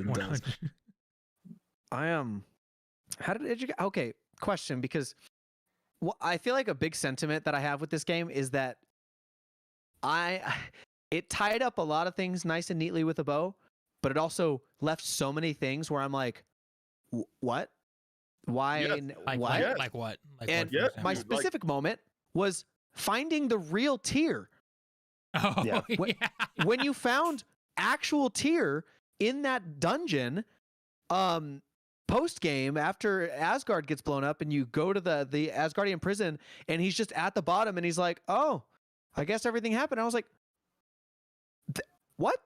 You made that just a little thing at the like? What does this mean? Does this have any implication for anything now?" Again, this is like this is me opening up the big bag. Like do it. Open it. Do it. There's a lot of things that I just felt were like unnecessary or didn't finish or like felt incomplete. And going into this game, people were like, "Hey, this is the end. This is the end of the Norse mythology stuff," and like or at the very least for God of War. So I'm just like, all right, everything's going to be wrapped up nice in a bow. And it's just like, it's not. And there's some things that like that, and it's all things that like, that don't feel like, oh, you'll finish this stuff in the post game. It's just like, again, like that's, I mean, again, like it's not. So what are some examples then? Because both of you guys are talking about this. And I haven't 100% finished the game, but like, okay, so what were you expecting from Tyr though? I mean, Tyr's the ex-God of War who is very like, he's a pacifist now. He doesn't fight anymore. I mean, he was so important to the prophecy. Yeah, he was vital to it. And that was the thing that was weird to me. Okay, so here's the thing. The whole thing from the beginning, Odin's like, "Hey, I don't want y'all to have Ragnarok happen." They talk about in the entire game, "I don't want Ragnarok to happen." Odin doesn't want Ragnarok to happen. Why does he disguise himself as Tyr to make the prophecy happen? Like, that didn't make sense to me. Like, it was one of those like, oh, it's a plot twist, sure. But I was just like, but you don't want. I think I can answer this actually. So please do, because two things. One, correct me if I'm wrong on this. Odin never saw any of the tablets, right? The tablets from Jotunheim, right? He only Right. knows of the prophecy. He doesn't know any details That about everyone else knows. Right. That everyone else knows. right. Yes. And because Atreus was able to go behind one of them right at the very beginning of the game, and that's where we start to see more of what the actual details are, right? So Odin doesn't know that stuff, right? Because I think again, with that little tear in his dungeon, Well- you know, that he keeps trying to look into and everything. Which is a complete MacGuffin, by the way. Right. It is. But it does, the colors at least do look very similar to what Atreus was able to see in those. But anyway, regardless. Anyway, so he doesn't know about that stuff, right? He doesn't. And then the whole point of that ending, after Ragnarok is done and everything, we get to see Atreus's true, and Kratos's true, you know, fate tablet, essentially, right? Showing Sure. that, you know, because what I've got bad naming choices. Freya and Frey, right? Wife's name is Freyr. Frey, right? And The then, brother's name is Freyr. no. and then The Freya. wife. the wife The wife is Faye. Faye. Oh, Faye, Faye. yeah, Faye, wife yeah, is Faye. Faye. Then the goddess is Freya, right? And then Yeah. the brother Yes. is Freya. Who named these people? Freyr. Yeah. Anyway, tangent over on that one. Anyway, so but the whole point was that she took the final tablet, right, and hid it away so that they would create their own destinies, right? So I think a combination of Odin he only knows about Ragnarok. He just knows that Asgard dies, essentially, right? Or I gets think he knows. If I can interject, I think he has to know that Tyr is supposed to lead the armies to Ragnarok. Yes. okay. Which is why he I captures don't, I them. don't, rem- I But don't, also, I don't remember that he part. must not be able to actually kill Tyr for some reason. There's got to be some unexplained reason why Tyr's physically alive and he can't actually kill him. Because, but it's also a self-fulfilling prophecy because, like you just said, why does he disguise as Tyr right. to fill? I think he That's thinks what he's I'm smarter. saying. Well, But again- I think it's his hubris, right? I think yeah, it's is. it's he's thinking he's so above prophecy. I'm going to outsmart the prophecy. Yeah. It can't really happen if Tyr's fake, right? Yeah. Like it can't Yes. really come true if I take Tyr and I disguise myself as Tyr and Yeah. I trick the prophecy because I think It's he believes he the can way do that. the way that and that's what I'm trying to get at the end is that Odin is, again, his big thing. He's trying to figure out the secrets of the universe and everything, right? That's supposed to be his big thing, but he is so desperate to do that no matter what step he takes, he, you know, on the side he thinks, oh, this will avoid Ragnarok. He, you know, gets, again, the original step was just go to Kratos and say, hey, let's not do this. Let's not fight, right? And he thinks we're done. We're absolutely done, right? So he's now continuing to go on and do his, you know, trying to find out the secrets of the universe and whatever nonsense stuff, right? But he doesn't realize that every single step he is taking is literally leading to his downfall, right? You're right. And that's the thing that goes on, right? Because otherwise, if he had, you know, whether he tortured a giant or, you know, had actually gone to Jotunheim and everything like that, if he had known that Freyr needs to be the leader of this god, you know, the god of war of the Norse mythology needs to be the leader of Ragnarok, or that this is going to happen, or that Loki's going to betray him, or any. I think he does though, Does because he? I think Does what it he? is. I don't remember. Yes, because they explained that to him. Remember, and then when we saw the real prophecy that was behind the wall, they were like, "Oh, Prophecy. there's other parts of It's this that different. they Right, hid okay. from Odin."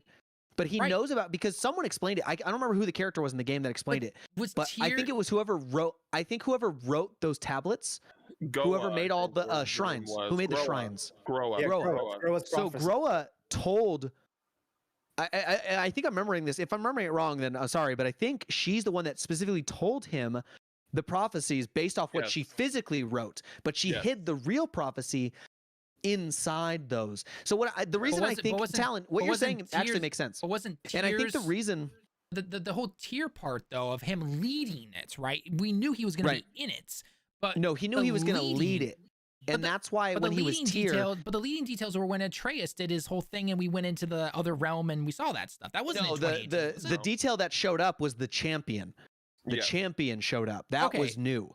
So why the reason he's Tyr, and it's more you actually are helping me figure this out. The reason he's Tyr is because Tyr has to lead them to Ragnarok. So if he thinks he can be Tyr and And say, not lead I'm not them. going to lead you to Ragnarok, Right, then I Ragnarok won't refuse happen. to lead you to Ragnarok, I'm passive now, I'm not the god you're looking for, he can avoid that. But the problem he's making is, Talon said it, is that he's still also trying to lead Loki into getting the mask pieces for him. And what I think he doesn't realize is that the more he's leading Loki to do this, the more he's leading Loki to complete the Ragnarok prophecy. Right. That because he doesn't know Loki's the champion. It goes he into his doesn't hubris. know It goes Loki's into actually his, that person. who For he sure. is.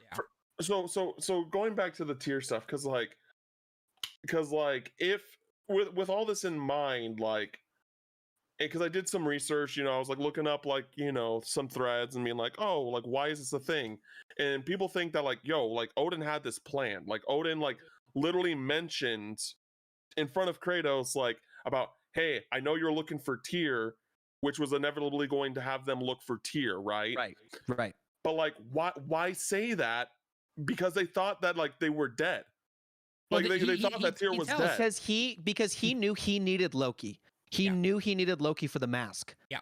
That's the thing. He wanted him for the mask. But again, fair. like you said, the mask thing ended up being it was purposely nothing. It's it's pointless. And that's oh my god. Like again, like it just feels like it feels like certain things happen in this story that ultimately are just plot devices to move the story forward. Right. Well, not like that they ultimately any story can feel like that, I think. But I think the one thing this one a lot more. I think a reason it purposely feels like that is because it's fate, right? Like this stuff is all supposed to physically happen, and at the same and that time, can be an excuse for it to feel that way. It can't feel like. But again, at the very ending, after you don't Ragnarok like is it, but I think it. After Ragnarok is done, though, the whole point is that fate means nothing in the end. Right, but stone tablets and everything. I think literally, no, you're right. Like, why did he choose Tyr? But he did Tyr because he knew he could manipulate them as Tyr to get him to do the mask stuff. No, like you convinced me about the Tyr stuff. But still, ultimately, that leads to the mask stuff. The mask stuff was pointless, and that's the end game, and that's upsetting. I think the only point of the mask is that it was Odin's obsession, right? They had to give him some compulsive thing. That's what Mir kept saying. He was obsessed with the mask even before. Yeah, and that's upsetting because that was just very incredibly anticlimactic. I never expected. Should have been talked about in the first one. I mean, I guess the only thing I kind of, if we wanted to have that big final battle thing that we'd expect from a God of War game, I would have. No. I'm just saying if people wanted that, right? I guess the place to have put that would have been that the mask is completed, obviously, right? And Loki has it for a while. Is that when you have the Thor battle, right? Make it so that all of a sudden you accidentally slip into the realm for a minute or two during the battle, like very crazy. Or it doesn't even need to be big and epic and for 5 minutes. From like just slip in for a minute at minimum, and then Asgard slip was a wasted back realm, out. Right? And then finish off Odin, and Odin's like, I gotta go back in or something like that, right? And then he smashes the mask and traps Odin in the orb, and then it continues. Who knows? But regardless, the whole thing is, I think personally, in the end, it's supposed to be the fact that they were so desperate to avoid fate, and they thought that these stone tablets were creating their fate was already decided, so they're doing everything to get away from it. But in the end, it proved that fate basically meant BS, essentially. Is what it came down to. And again, like I think I would be more on board with that if again throughout the game it didn't make me be like, okay, is this prophecy actually going to come true? Or is like, oh, this is like fate, or is this avoidable? Because again, like the whole like Gro's prophecy thing of Tyr leading them into battle and stuff like that technically wasn't that, like that wasn't true. It was Kratos, and like just a bunch of and like the whole so and again, this might just be me, but like for the first half of that game, I was literally just thinking to myself, is Atreus stupid? Like is he like, because he was just making like literally there was the point where it was right before like he decides to go to Asgard for the first time. It's like, I can't go to Asgard because of the prophecy. If I go to the Asgard, then Ragnarok will happen.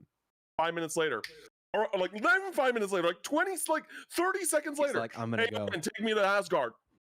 You know what it is? What are we okay, doing here? I agree. I think it's stupid that he did that, but also he's a dumb teenager, right? He's not thinking. I get it. Like, he's not like, here's the thing. I get it. He's young. He's like 13, 14 years old. But also, when you go through what you went through in 2018, you should be more grown, and you're raised by Kratos. You should be more grown, more mature. Like, you should have the maturity, the smarts of an 18-year-old, in my opinion, at minimum. What? Like, I so think what ends up. Go ahead. sorry. No, I was just gonna say that Mimir, like, didn't Mimir say lines where he was like, you know, you're very impulsive and stuff like that. Like they put those little things out there that I think to kind of play into him maybe just being stupid to be like, oh, you know what, hey, screw it, let's just go. What Yeah, is that? But here's the other thing. That makes it, that also made me be like, Atreus, why are you doing this? And this is another thing about the whole, like, I feel like they just did this to push the story forward in the way that they wanted to go. It just felt like weak writing to me, I guess is the best way to say it. It's just like, Kratos is just like, yo, what were you doing? Don't worry about it. Why don't you just trust me? Just tell him! Just tell him what you're doing! You have no reason to withhold this information! No reason. I don't care that you're mad at him because he's your dad and blah, blah, blah, blah. Like, this is world-ending shit, dude. And you're just saying, like, I don't. But Cam, one thing, Cam, let me ask you this: whether it was to a parental figure or someone above, you know, older than you or everything, would you, as a teenager, would you tell somebody all that stuff? Right? It doesn't matter what their circumstances are. Every teenager, I don't care who you are, at one moment, it's just like, I can't tell you right now. I just can't. Every teenager does that. Right? To Cam's point, I understand Jotunheim, right? Because Angrboda, pretty girl, is like, Atreus, just don't tell anyone, even your dad. And he's like, oh yeah, I won't tell nobody about you. Yeah, because he's not thinking about up here. He's thinking down, well, other places. But in that moment, but why Asgard? Why did he withhold Asgard from Kratos? I agree with Cam. I think it was stupid. I think it was, it's world-ending stuff, and it felt like the urgency wasn't there that it was going to be world-ending. What is that line? I don't remember if it's from a movie or a game, but there's some line that's like, you know, those who avoid Red Dead 2? No. Those who try to avoid their fate or something like that, no matter what they do, will eventually meet it or something like that, right? That doesn't mean anything right now. No, I know. But what I'm saying is that, again, every single action everyone took thought it was supposed to be going towards their fate, and it was going towards it, or to a certain point. But then after that, everyone finally realized there's like, But even again, I'm going to go back to the Norns, dude. The Norns made it seem like, oh, shit's going to get real bad. And it doesn't. Okay, it just... am I... Okay, tell me if you remember the Nords a little bit better than I do, because when I was going through it, and what they were talking about, I don't remember them ever saying that Kratos, you are going to die. No, they never did. And the only thing they ever mentioned was that Heimdall is going to kill your son. And the reason, that was the one part of the game that I look back and I'm like, was that a hint? Was that a really strong hint that prophecy was fake and they know the real one, but they don't say it? Like, they know, because all they said was that your story's coming to an end. They didn't really say, you're going to die at the hands of Thor and your son's going to grieve over you. I feel like Norns or Norns or whatever were a hint that was a fake prophecy, because there was nothing on those tablets about Heimdall killing Atreus at all. Yeah, sure. And here's what I'll say. I know that I seem very passionate about the things I dislike about this narrative, but again, this is a long game, and I definitely need, like, and these thoughts have stewed over the past few weeks. You need some closure, bro, is what you need. You need some closure. No, I need to replay the game. I need to replay the game and, like, and kind of revisit things, because, you know, there's so much stuff that happened, and now that I know, like, what some of the end results are, I can pay attention more in certain parts of the game and be like, okay, is this true? Like, what I'm feeling, is it actually valid, or do they cover this base somewhere? Well, and that can happen with any game, right? I mean, there are times where people play games and you're just like, the first time you play it, you're just like either or oh my gosh, and then the second time you play it could be the exact opposite, right? You're just like the exact opposite, or right. So who knows? Yeah, play it again. Both of you guys should play it again and see how you feel. I'm waiting for New Game Plus. That's the only thing I'm waiting for. Me too. Yeah. I want to wait for They Game should Plus. do that. And again, I want to clarify because I feel like I'm like the most like down on this game. I think this game is fantastic. You know what I mean? think the Like, bar was just set so high, right? And that's for yeah. a lot of people, right? Is that after 2018 and hearing what Ragnarok's going to be, right? You're just like, holy crap! Like, there's no way they pull this off, right? So we have such high expectations, I think. yeah, and again, I do feel like, but I do still feel like that the pacing in this game isn't great. Oh, there are definitely some pacing issues. Yes, there are I definitely do. some pacing issues. I definitely think that this game, you know, it would have been better overall at the end of the day if they did split this game into. There was a third game like that. These two games made up. Like Ragnarok made up two games. I think ultimately it would have been better. There'd have been certain things that they could have fleshed out more that needed to be fleshed out, or the opportunity to add more things that like we've kind of talked about. Like, oh, it would have been nice if they added this, that, and the other. But like again, ultimately, like it's the character and the story stuff that is happening that I like more than 2018, and that's why I was looking forward to Ragnarok and, you know, just God of War in general. Like, I know I'm going to get good combat. I want now give me the good story on top of that. And you know, again, I just think that there are certain parts. You know, we haven't really talked about more in depth about Thor yet, and I think that Thor was kind of a fumble. Like I liked the beginning, and I liked the, you know, they brought up on the other podcast I was on, but like you don't see a lot of video game characters like dealing with an alcoholic for a parent and how that relationship can affect or having like, you know, other family members the relationship between his wife the and his relationship daughter between and, like your direct, you know, wife and child and things like that. And I just think that they could have gone way more deeper. That was the stuff with when Atreus was at Asgard that I was into. Like I want, like, give me more of this family dynamic that's happening, and like the problems that they're facing. Yeah. And you know, when they did the whole like tavern portion of the game, I really liked that because they very fun because the bar fight, because they were touching upon that like through it's like, you don't need to do this. Like literally, she confronts him like, you don't need to be this guy.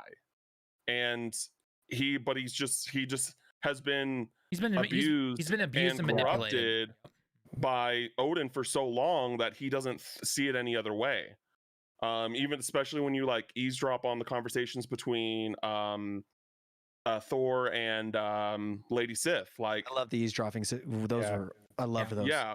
And I just think that, you know, how Thor went out, I was like, that was disappointing. I was like, I think that was the only part in the game where I was just like, damn, like that's upsetting. Like I really think that it was very like a very abrupt and like, I'm not saying unwarranted, because I definitely think Thor, actually I could argue that Thor didn't need to hit that, you know, to die in this game, but the way that he did, just I felt was very upsetting, just knowing how heavily they marketed his character for this game, and you don't see him very often in this game. He's definitely talked about more than he is seen. He was gold in every scene he was in. I loved him around. Yeah, and I just think that they just didn't use him to his full potential, and I think that there definitely could have been more to his character that could have been, you know, brought along again. And that's again why I think that this could have been 2 games. This is one of the big things that I wish that was worked on and or better. Yeah, that Thor was probably like my biggest disappointment when it came from like a character perspective. I just wanted more of him, and I thought that his death was really just you know what it felt like? It sucks to say it, but it felt more like shock factor, because because the whole game you're like, what is Odin? Who is he? Why? And they had to give him a reason to showcase that he is the most powerful Aesir, right? Like, yes, Thor is his muscle, but he still curb stomps Thor. But it's also like, I would agree with you. He didn't need to die, right? Yeah, you could say it's deserved, but Kratos deserves to die then in the same sense because they're both horrible monsters. They're both monsters. They're done. I think my favorite thing about the games together with Mimir's stories is all the stories of Thor, because at first you're like, ugh, Thor's awful. Well, fuck Thor. Like, he's evil. He kills people, blah, blah. But then you realize you're playing as Kratos, who is a horrible, horrible, horrible, I was going to say human being, but he's a god. But you know what I mean? Like, he's terrible. Right? And it feels like the whole game was setting up for Thor to get this beautiful redemption that felt so earned between his talks with Kratos, his talks with his daughter, his talks with his wife, even Atreus. I think Atreus had the biggest influence on him. Yep. And that was so important to, I think, the prophecy overall and everything was Atreus and those moments with Thor. And our fight was it was a one-phase fight also in the end with Thor. And like, I felt like not only do I feel like it was too short of a fight, but I felt like I said this is a joke somewhere in the middle of this podcast, but I just feel like Asgard was such a wasted realm, because why couldn't we get that fight throughout all of Asgard? Like, he's got a flying hammer that can fling you anywhere. Like, we got 3 different phases or 4 different phases in the first fight. It was so epic. And then they just kind of dropped the ball in the cinematography with how the second, because I remember watching reviews and stuff and reading reviews, and people were like, oh, don't worry, you get to fight Thor again. And I was like, oh, fuck yeah. Oh, I need to fight him again. I need to. And he got stabbed in the chest and then he disintegrated. And I was like, oh, he's really just gone. Yeah, like, it was there's no moment for his daughter to cry over his body and like them have that one final connection. He just disintegrated into nothingness. And I was like, what? I mean, yeah, that's shocking. And that does add a sense of disgust for me to Odin. And I get that's what you're going for. I was already disgusted with Odin enough. You didn't need to do that for me to want to kill Odin and want to fight him. I definitely agree that I think we're all in agreement that the Thor fight at the end was definitely very rushed and everything. The way I personally look at Thor and Kratos, like going back to what Chin was talking about earlier, was that they are very similar, and that's even brought up in the game if I remember correctly, right? That they are very similar, right? They've killed Thor's killed giants and other gods and everything. Kratos has killed other gods from his homeland and everything. They are very similar. And the way I kind of looked at Thor, regardless of, I think, whether he died or stayed alive, is that he continued down a path that Kratos easily could have gone down, but Kratos was able to dig himself out, whether it was due to his new wife and family that he made and coming to a new land and everything like that. So it kind of shows that Thor is let me dangle this in front of you guys. Thor is Kratos from the original prophecy that we saw. Kratos was destined to die throughout this entire prophecy stuff and everything. And with Thor being basically Kratos, but in Norse mythology, Kratos dies, or Thor dies. Yeah, essentially. I could see that, and he kind of took his place. I mean, Thor is the complete parallel to Kratos. Just he never broke from that family. He was never able to break away from it, right? Abusing who he was. Never able to break away with it where Kratos was, right? And so, I just, like, the whole game is about change. You don't have to like it, or it could be bad, it could be good in your eyes. But that's how I personally see it, is like, that's kind of how they wrote it, essentially. I think I don't think I have a problem with him being dead. I have a problem with how it happened.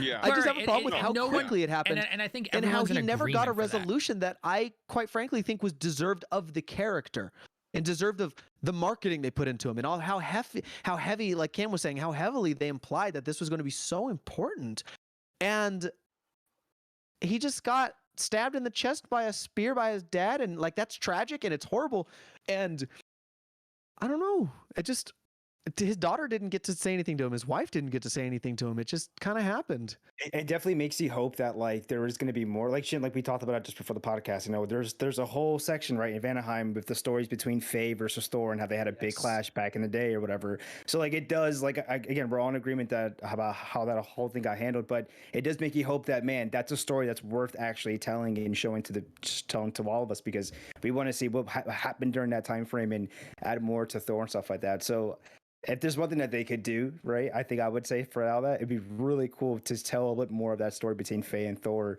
and shed some light onto what was going on at that time. Because obviously, like we've all pretty much been saying here, right, there's so much that got jam-packed in that finale. Because arguably, I think that's what I was going to say too, is like the whole Asgard ending thing. Either I was so sucked into it that I didn't even think about it, but I feel like it just happened so fast. And I was like, man, what a build up to this final part. And I felt like it was just like really quickly, you know, it was from getting in there with that big ass Avengers moment with all the realms coming in. And it was like an epic clash of like the elves attacking, everybody attacking. And then next thing you know, it's just like we're already at the house. We're already at the like the Odin's place. And then it's just going down right there, right then. I agree. But actually, I love everything about the ending. Yeah. I know that I wanted not everything. Let me explain. There's things obviously like the Thor fight I don't like, but like I loved going through the portal into Asgard and just seeing all out war already. I actually really liked that.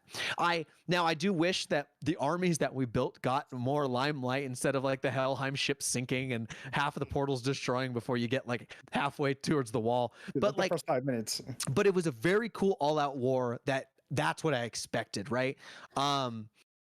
And I'm going to be honest, the more I think about it, the more I do enjoy Odin's fight, because what I love about it is that it makes you realize that, yeah, he's the most powerful Aesir god, but he's also really fucking pathetic. And like, I think that's the whole point, is that he's not Zeus. He's not the all-father he makes people out, like makes everyone think he is, because he uses Thor to intimidate. He's cowardly and he's pathetic, and he went out the way he deserved. I think my whole feeling on everything would have changed had I think Thor got what he deserved and gotten the proper treatment, because I kind of think Odin did, in a sense, at least the way they portrayed him, right? At least the way that they purposely portrayed him. And maybe that's not everyone's cup of tea, right? Yeah, but I think for me, with Odin's boss fight, like I get what you're saying, and in a sense agree with you. It was just really easy. It was just really easy, and like easy. I just like, as a final boss fight, like I know that I saw, like I think it was Tim Geddes, from Kind of Funny, he was saying that like I like the idea of a final boss just showing how powerful you've become and just like demolishing a final boss, and I'm just like, no, I hate that idea. I'm sorry, respectfully. I think there has to be, I agree with you. 2018. I think there has to be a balance when it comes to things like that. You obviously want to show off how powerful you are, right? Because obviously, at the beginning of the game, all you have is the axe, right? At the end of the game, you've got your blades, your axe, your spear, and all that stuff. So there has to be a balance of being able to show that off, but at the same time, not making the final boss a pushover. And I actually saw this in quite a few reviews, how they thought the game overall just was pretty easy on the normal setting. If you want, apparently, if you wanted a challenge, like not even doing the Give Me God of War, it was the one right below that, the Have No Mercy. Have No Mercy, I think, or something like that. Like that apparently is the perfect, again, according to everyone else, was the perfect like middle ground, essentially, right? Like it made you feel like a powerful badass, and it was the challenge that you wanted, right? So again, maybe when we all go back and play it again, pick that difficulty and we'll see how it feels. You know what I think though about the boss being kind of a pushover is that like to kind of agree with that guy, like you want to show how powerful you are, but not in the way that I curb stomp the boss.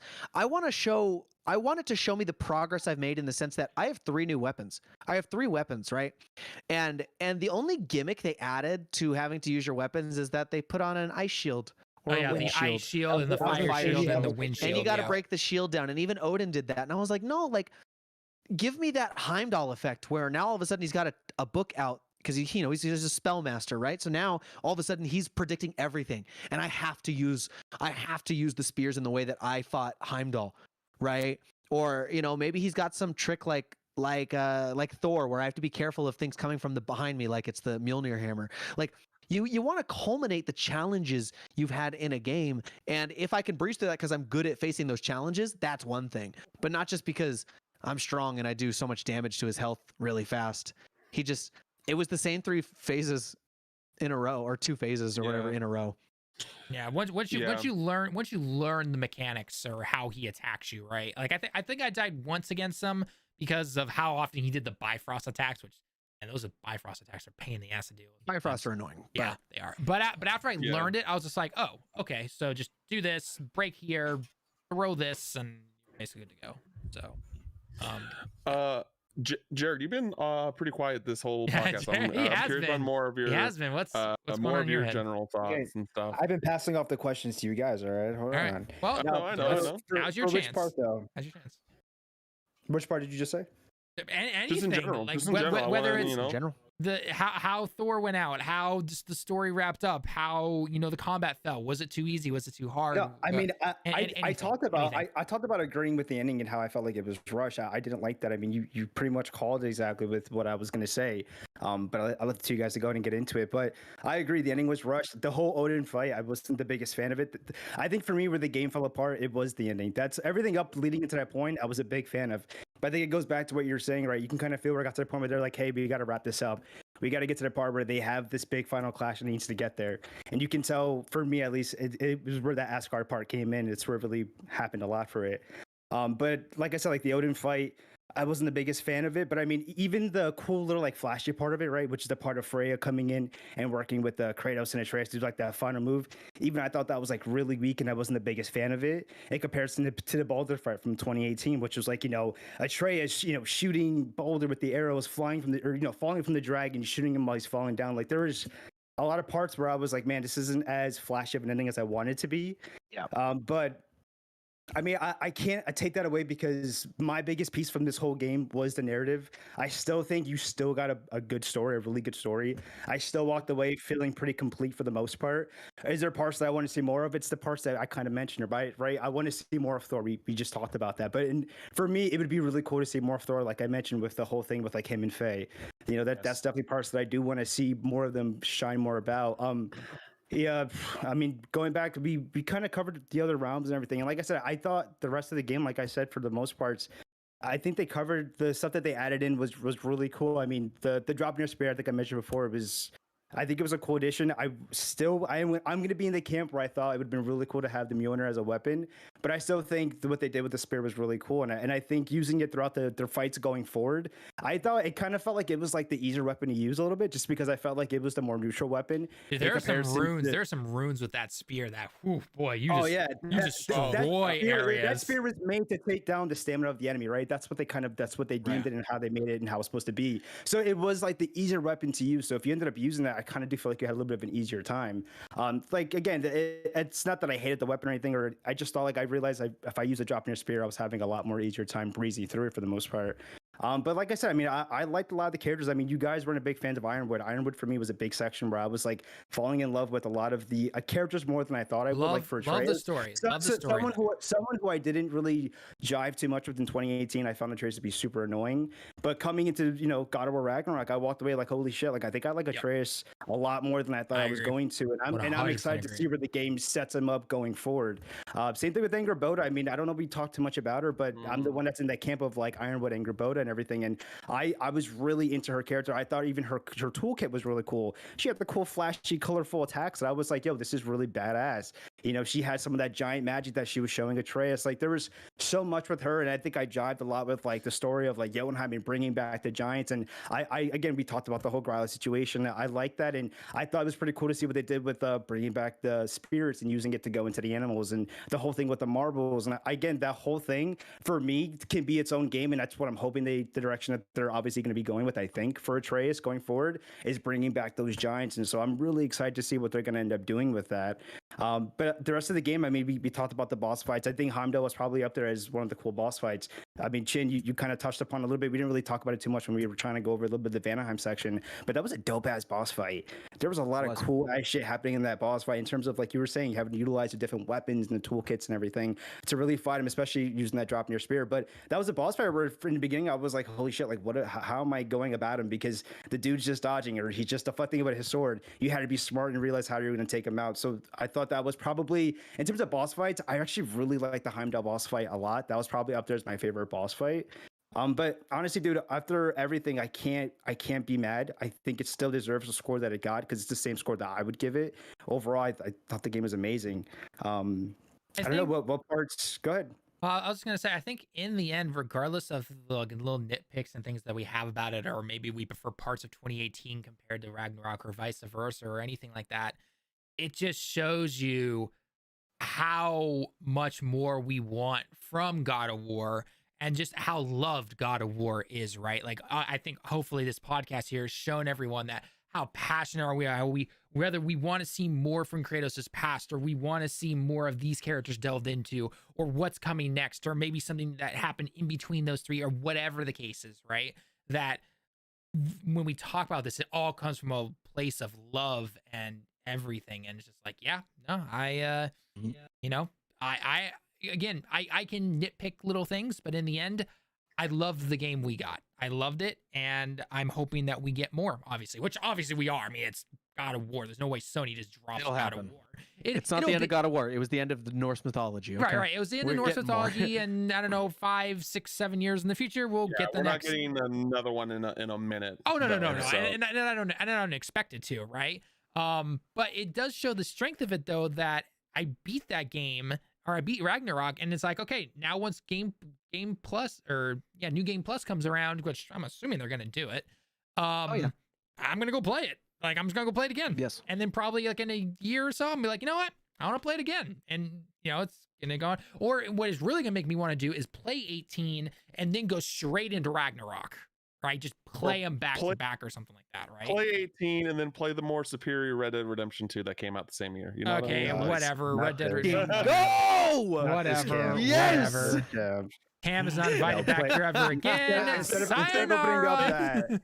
opening that up, play post game of God of War Ragnarok, because there's a lot of really cool shit. If you didn't do that, there's a lot of really cool things that we haven't even spoken about, I think. But I don't think everybody has done the post game yet. I think everybody, for the most part, hasn't done. Am I the only one who's done post game? No, I have. Yeah, I bit. haven't done post game simply because like there are other games that there's just so many other games to play right now. Of course. And like for me, like, I do think that this is a highly rated like game for me. It's a well-made game. Would I give it a 10 out of 10? I'm not sure. It's definitely at least a 9 for me, for sure. Yeah, but like, I don't know if I would give it that 10 for sure. And I felt that same way when I played 2018. But like, that being said, it's not my game of the year. It's going to be on my top 10 for sure, but it's not my game of the year. And like, I think, but once the New Game Plus comes out, that's probably when I will actually, I will replay the story, of course, but then I'll actually hop into the post game. It's also probably will like make things easier because, New Game Plus, you'll have all the best gear. It'll make those kind of post game, like boss fights and stuff, a little less time consuming to get through as well, which is fine. I actually have 2 questions because Tallen brought one up, and the other one I've been meaning to ask, but I keep forgetting. Before we wrap up here, what were your thoughts on the face sections of the game? Oh my God, why weren't those in 2018? I loved them. I love them too. I like them. I wanted more from them. I wanted, and not in a bad way, that they, not in the, you didn't give me enough and they suck. It's like, these were good. I need more, because I love the backstory. I want to know more about him and his wife. I want to know about how they met. I want to know about the love that he was able to, the love that he was able to give to her after everything happened. How did she react when she learned about who he was? She knew almost everything about him. That's the thing for me. It's like,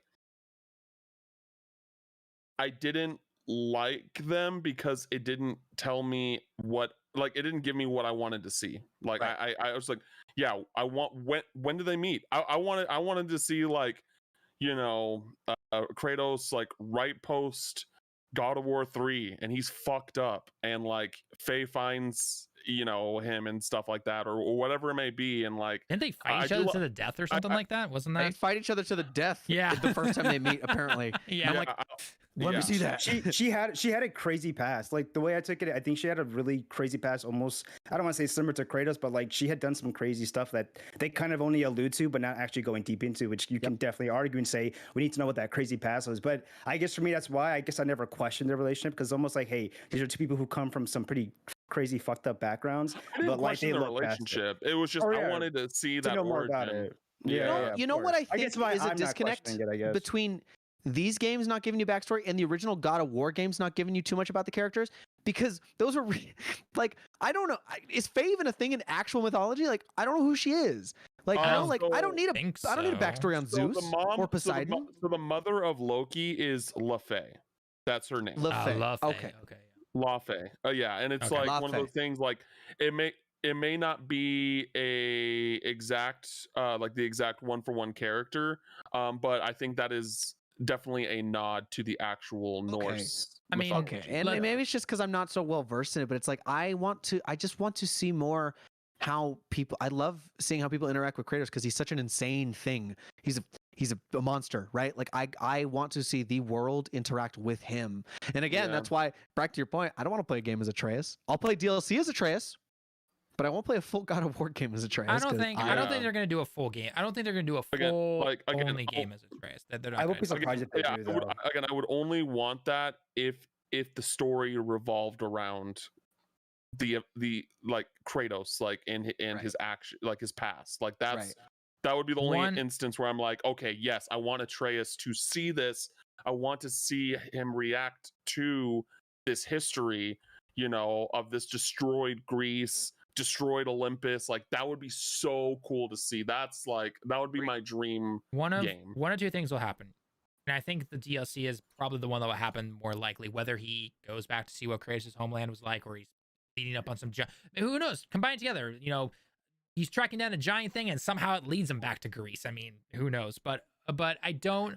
The second thing is I'm 99.9% sure they would not make a full-fledged God of War game with just Atreus. Maybe open with him, right? Like kind of do a prologue style thing where you start with Atreus and then it transitions to Kratos and wherever he's gonna be, right? People are already speculating Egypt or something like that, right? Regardless of wherever he is, right? But Kratos is obviously well more known. He sells. He's one of Sony's top characters that they have on the platform, right? They're not gonna just kill Kratos off like that. They're not going. No. So Kratos will 100% be in whatever the next game is, whenever it comes out, and parts of Atreus will probably be there as well. That I'm saying it right now, and you guys can quote me. And when in 7 years the next game comes out, then I'll be like, see. To say my last piece, in case anyone else wants to say anything about the face stuff. My last thing about it, the reason I think I love them so much is because I love to see how they affected Kratos when he woke up from his dream, and like Christopher Judge's acting of him trying to maintain that grief and trauma and not let it drive him to his rage and madness again. Like those moments were so good. I mean, it's obviously like he was gonna get a nod no matter what for the voice actor thing, but that right there is why I gave him my vote, because those moments, his quivering lips, his non-express, you know, just the expressions that they were able to capture with the game that I know his face made in real life. I loved those moments. That's why I love the Faye moment so much. So bizarre, but my favorite moment of Christopher Judge's acting is during the table scene where he gets up and says no. Just like the way, just like the tension of him standing up and just his face, just no. And I'm just I thought he was going to say yes. Like, oh my God. I thought he was going to stand That's up. a great moment to choose. I thought he was going to stand up and start to say yes, and Atreus behind him says no. Right. And then that's what starts it. Right. But no, because I'm thinking to myself, I'm like Kratos has been through some shit. Like, I think he would take a deal to not fight. Right. Like, I expected Kratos to say yeah, but then it made sense because I'm like, no, he would never make a deal with God. So it does make sense that he says no. And that is true. Yeah. But at the same time, I'm just like, because it's hammered home pretty well that he does not want to go to war. So I'm like, you have a God, regardless of how much you hate him, he'd probably grit his teeth and be like, all right, you know what? No war. I'll take it.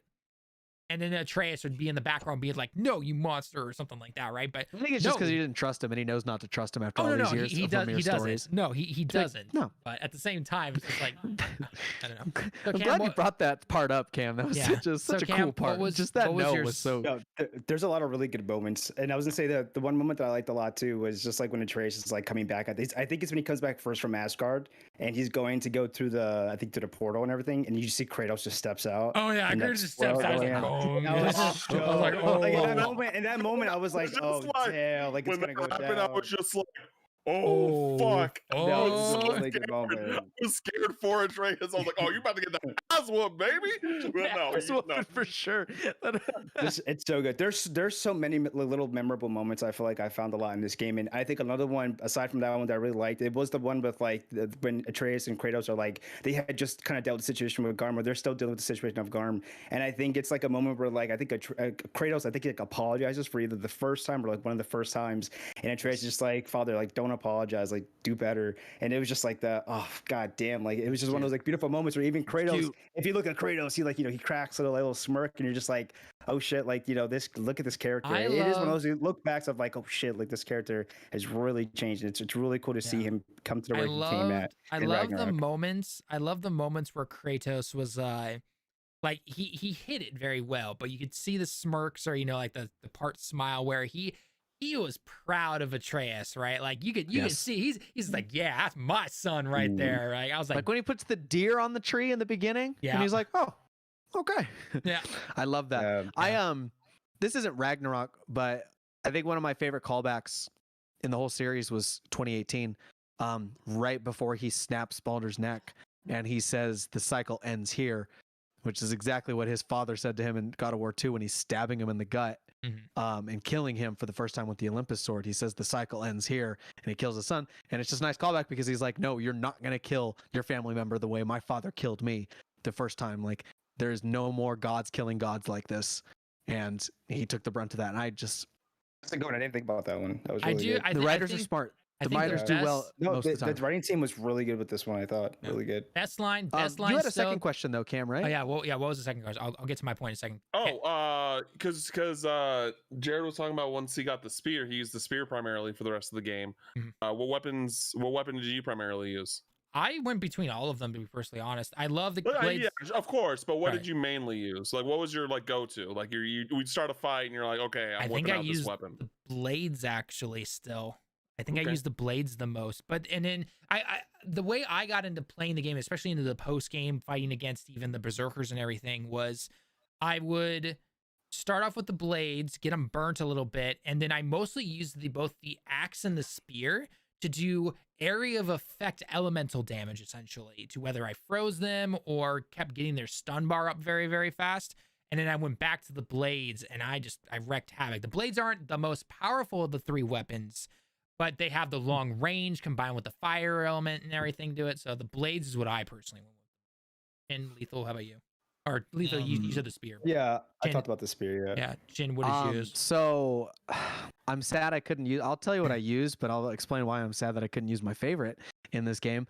I went with the axe. That was my go-to. I love the axe. I think it's so cool, dude. Throwing the axe and it coming back to you, nothing cooler than that. It is so awesome.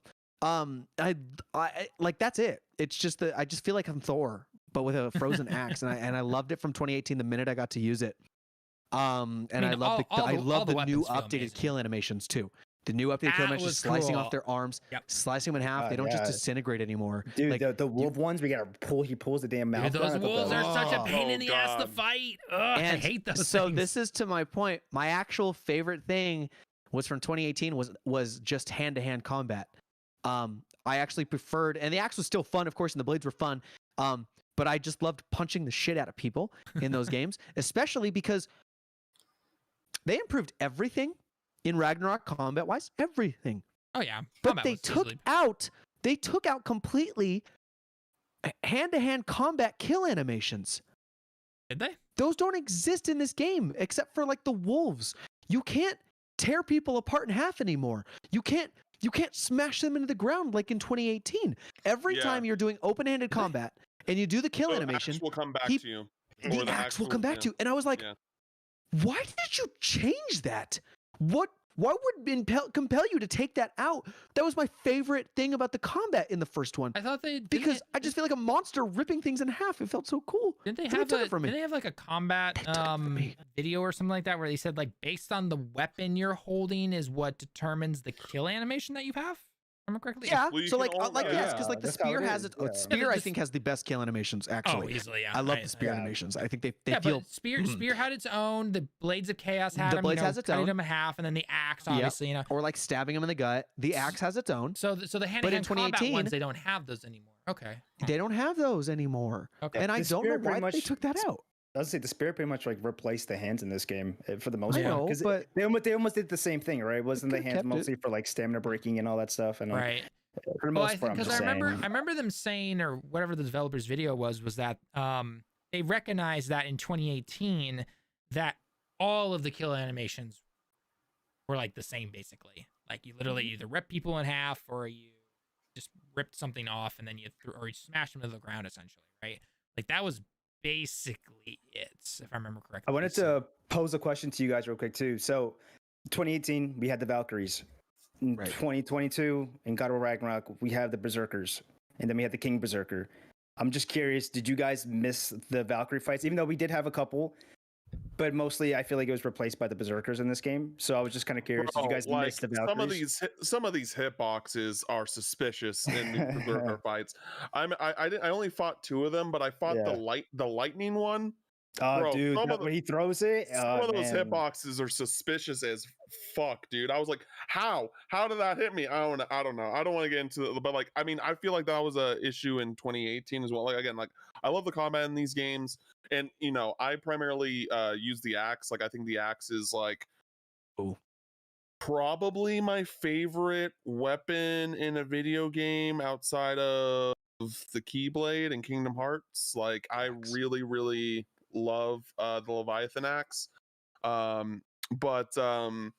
Yeah, I just you know, the Berserker fights are cool. Like I liked how there was more of a story connected to the Valkyries and there are the Berserkers, but you know, they were good. I mean, you know, I'm glad that they're there. I don't like I didn't really compare the two, I guess is the best way to explain it, but they're both good. I haven't faced too many Berserkers. I think I fought 2 or 3. And I actually think they're fun fights. My only issue is, at least with the ones that I face, is that they're just boss versions of the Travelers, and at least that's what it feels like. And hopefully, the more I do it, the more it like kind of changes. But like that's, I feel like, why I like the Valkyries more is because they were so unique. Of course, every Valkyrie was very similar because they're all Valkyries, but there was nothing in the game like the Valkyries except for them.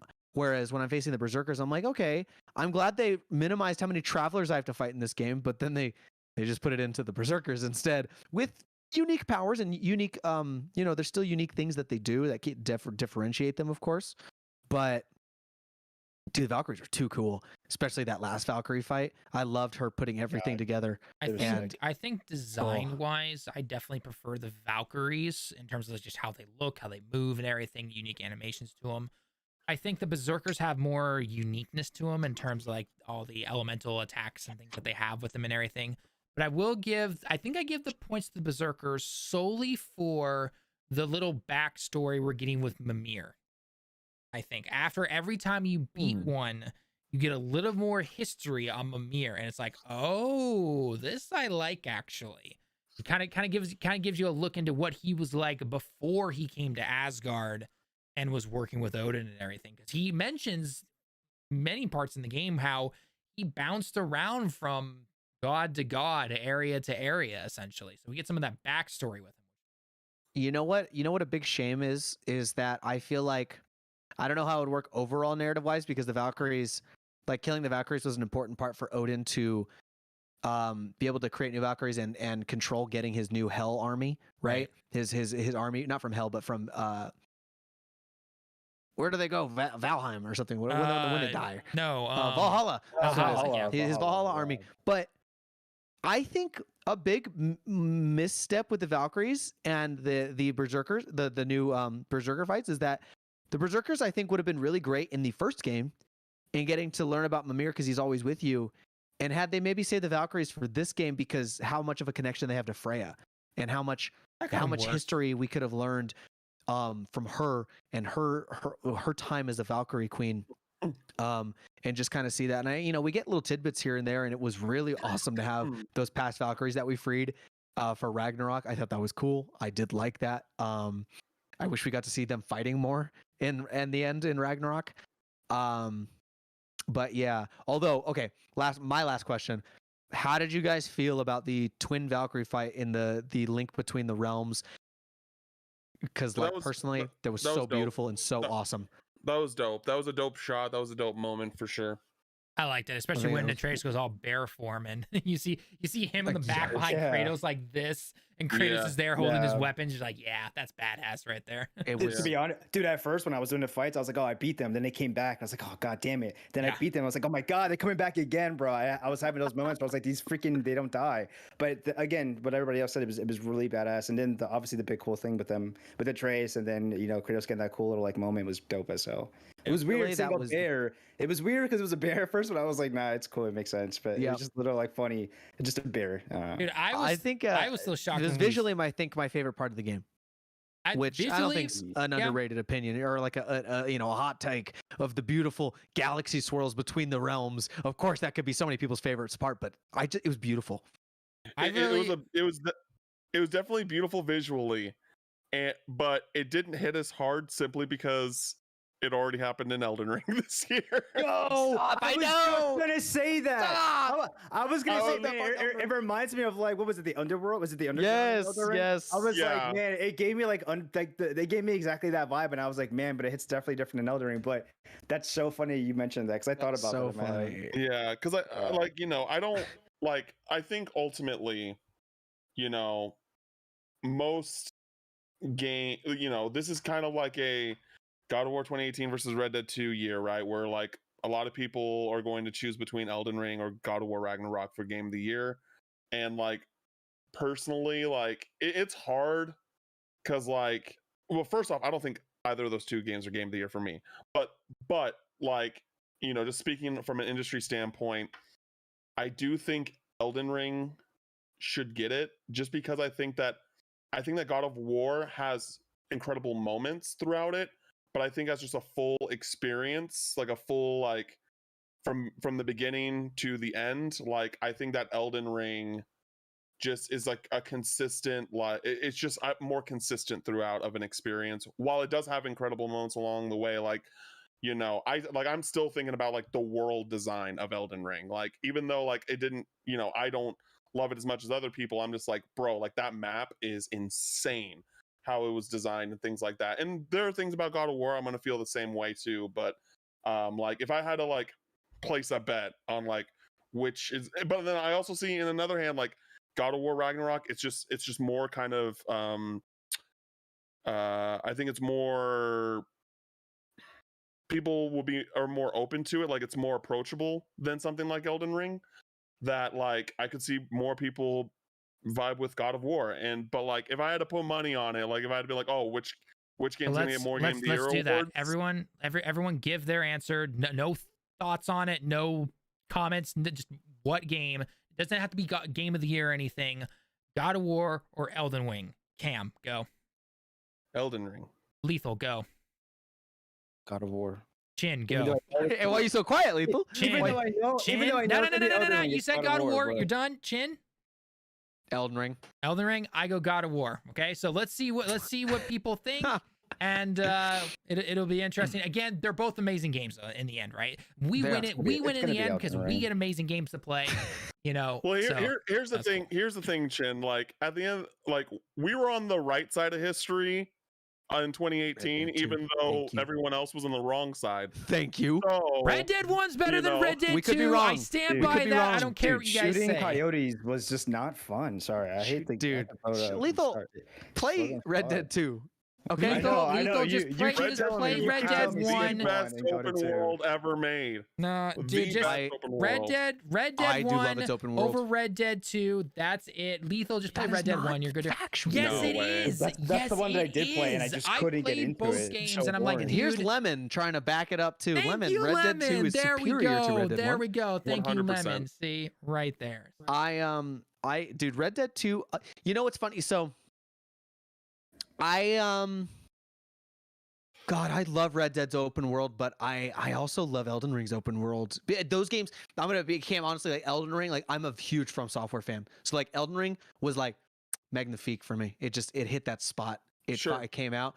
But god damn, dude, the expansive world in Red Dead, how diverse it felt, how it felt so alive. For an old Western game, they made that world feel alive, which 100%. Was crazy. I know I know this is a God of War podcast, but fuck, yeah, I will say 2. To Jester in the comments, I'm not a big Rockstar game fan either. I did not expect Red Dead 2 to be my game of the generation, let alone my game of the year for 2018. But that narrative is something else, dude. The story, it will shatter you if you're not prepared for it, man. It will 100%. Break you at the end. And that's. Yeah, go ahead.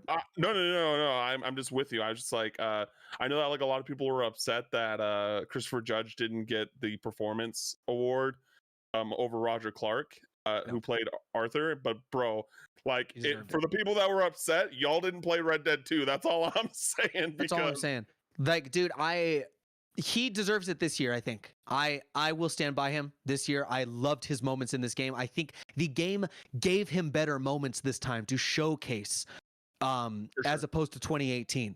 And I gave him my vote because I was but I did give it to Roger Clark at Red Dead 2 because I played the whole game. And like narrative wise, I had my brother Bobby, he sometimes does the podcast with us, sometimes he can't.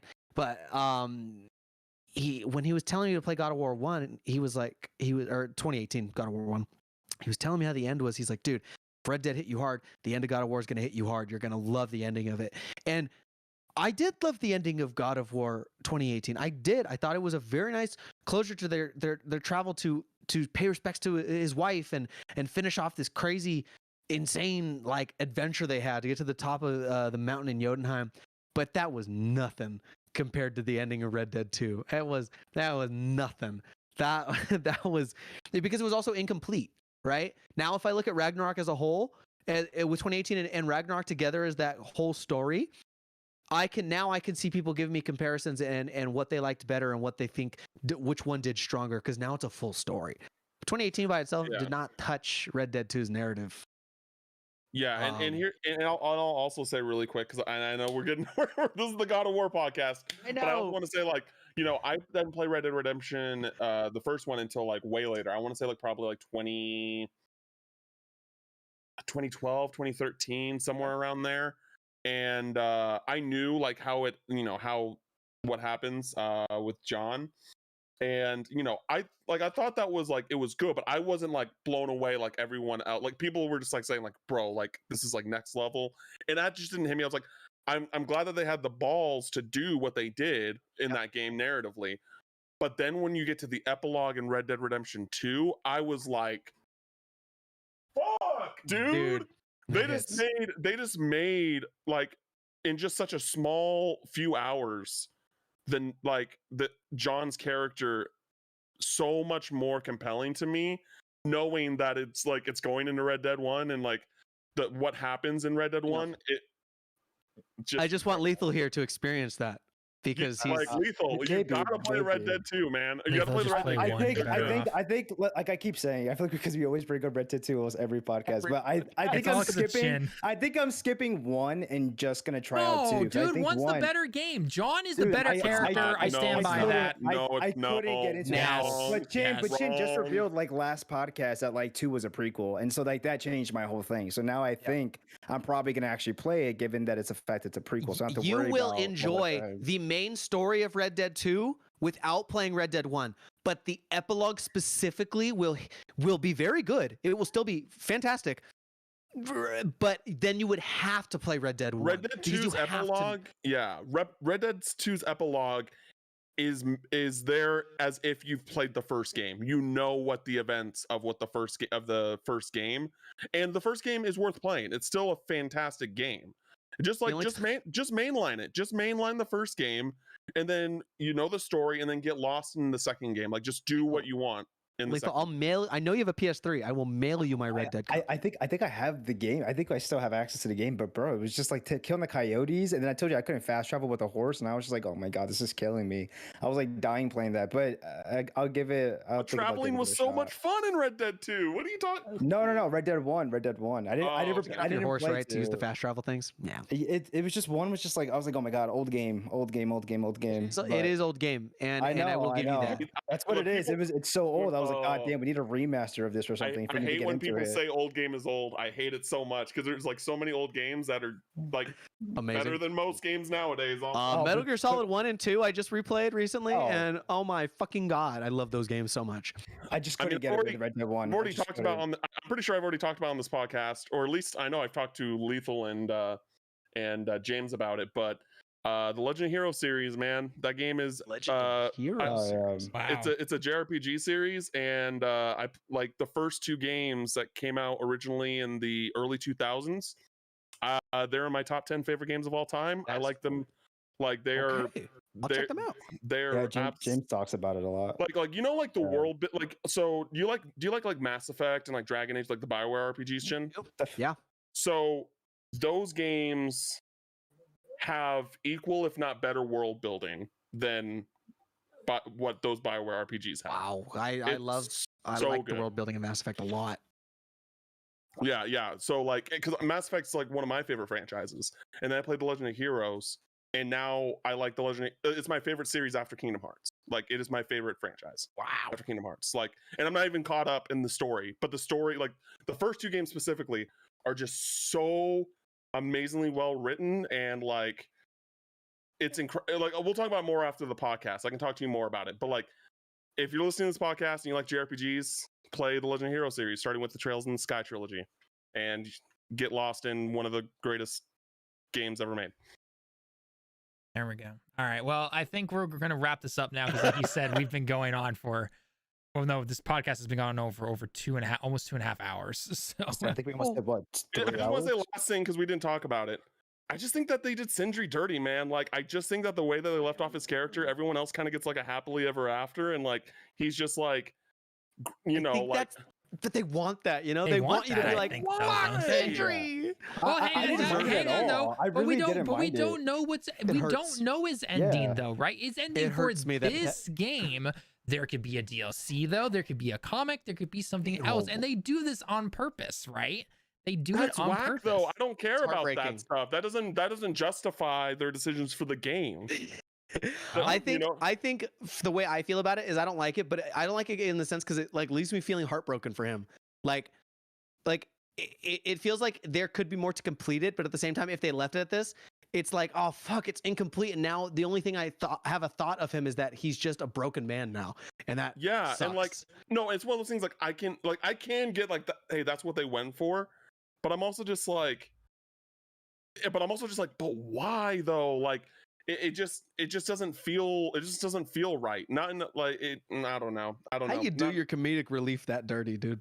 Yeah, not a fan of how they did that. Like I get the idea of like, oh, you know, he's like grieving, and he's grieving in a way that where he's like just throwing all of his guilt at Kratos and Atreus, and like that's fine, like that's okay, but just that being how it ends is just Same thing with finding random ass completely alive Tyr. You're like, you were so important to this, and you're just chilling. Okay, whatever. yeah. Everyone's I need everyone's answers. gonna have their own Yeah. thoughts and opinions on it. So you know, For it's- sure. Well, Yeah. we'll have to just see what happens going forward. So, anyway, guys, that is going to be it for the podcast, though. Thank you again, Cam, so much for joining us. And for those of you either watching live or watching this in a video format, make sure you check out the rest of our content on our channel. Sub to the channel if you happen to be new, leave a like and all that fun stuff. We publish videos pretty much every day, whether they're shorts, streams, videos, you name it. We got tons of discussion videos up from Pokemon to God of War to Xbox stuff, you name it. So make sure you sub if you happen to be new.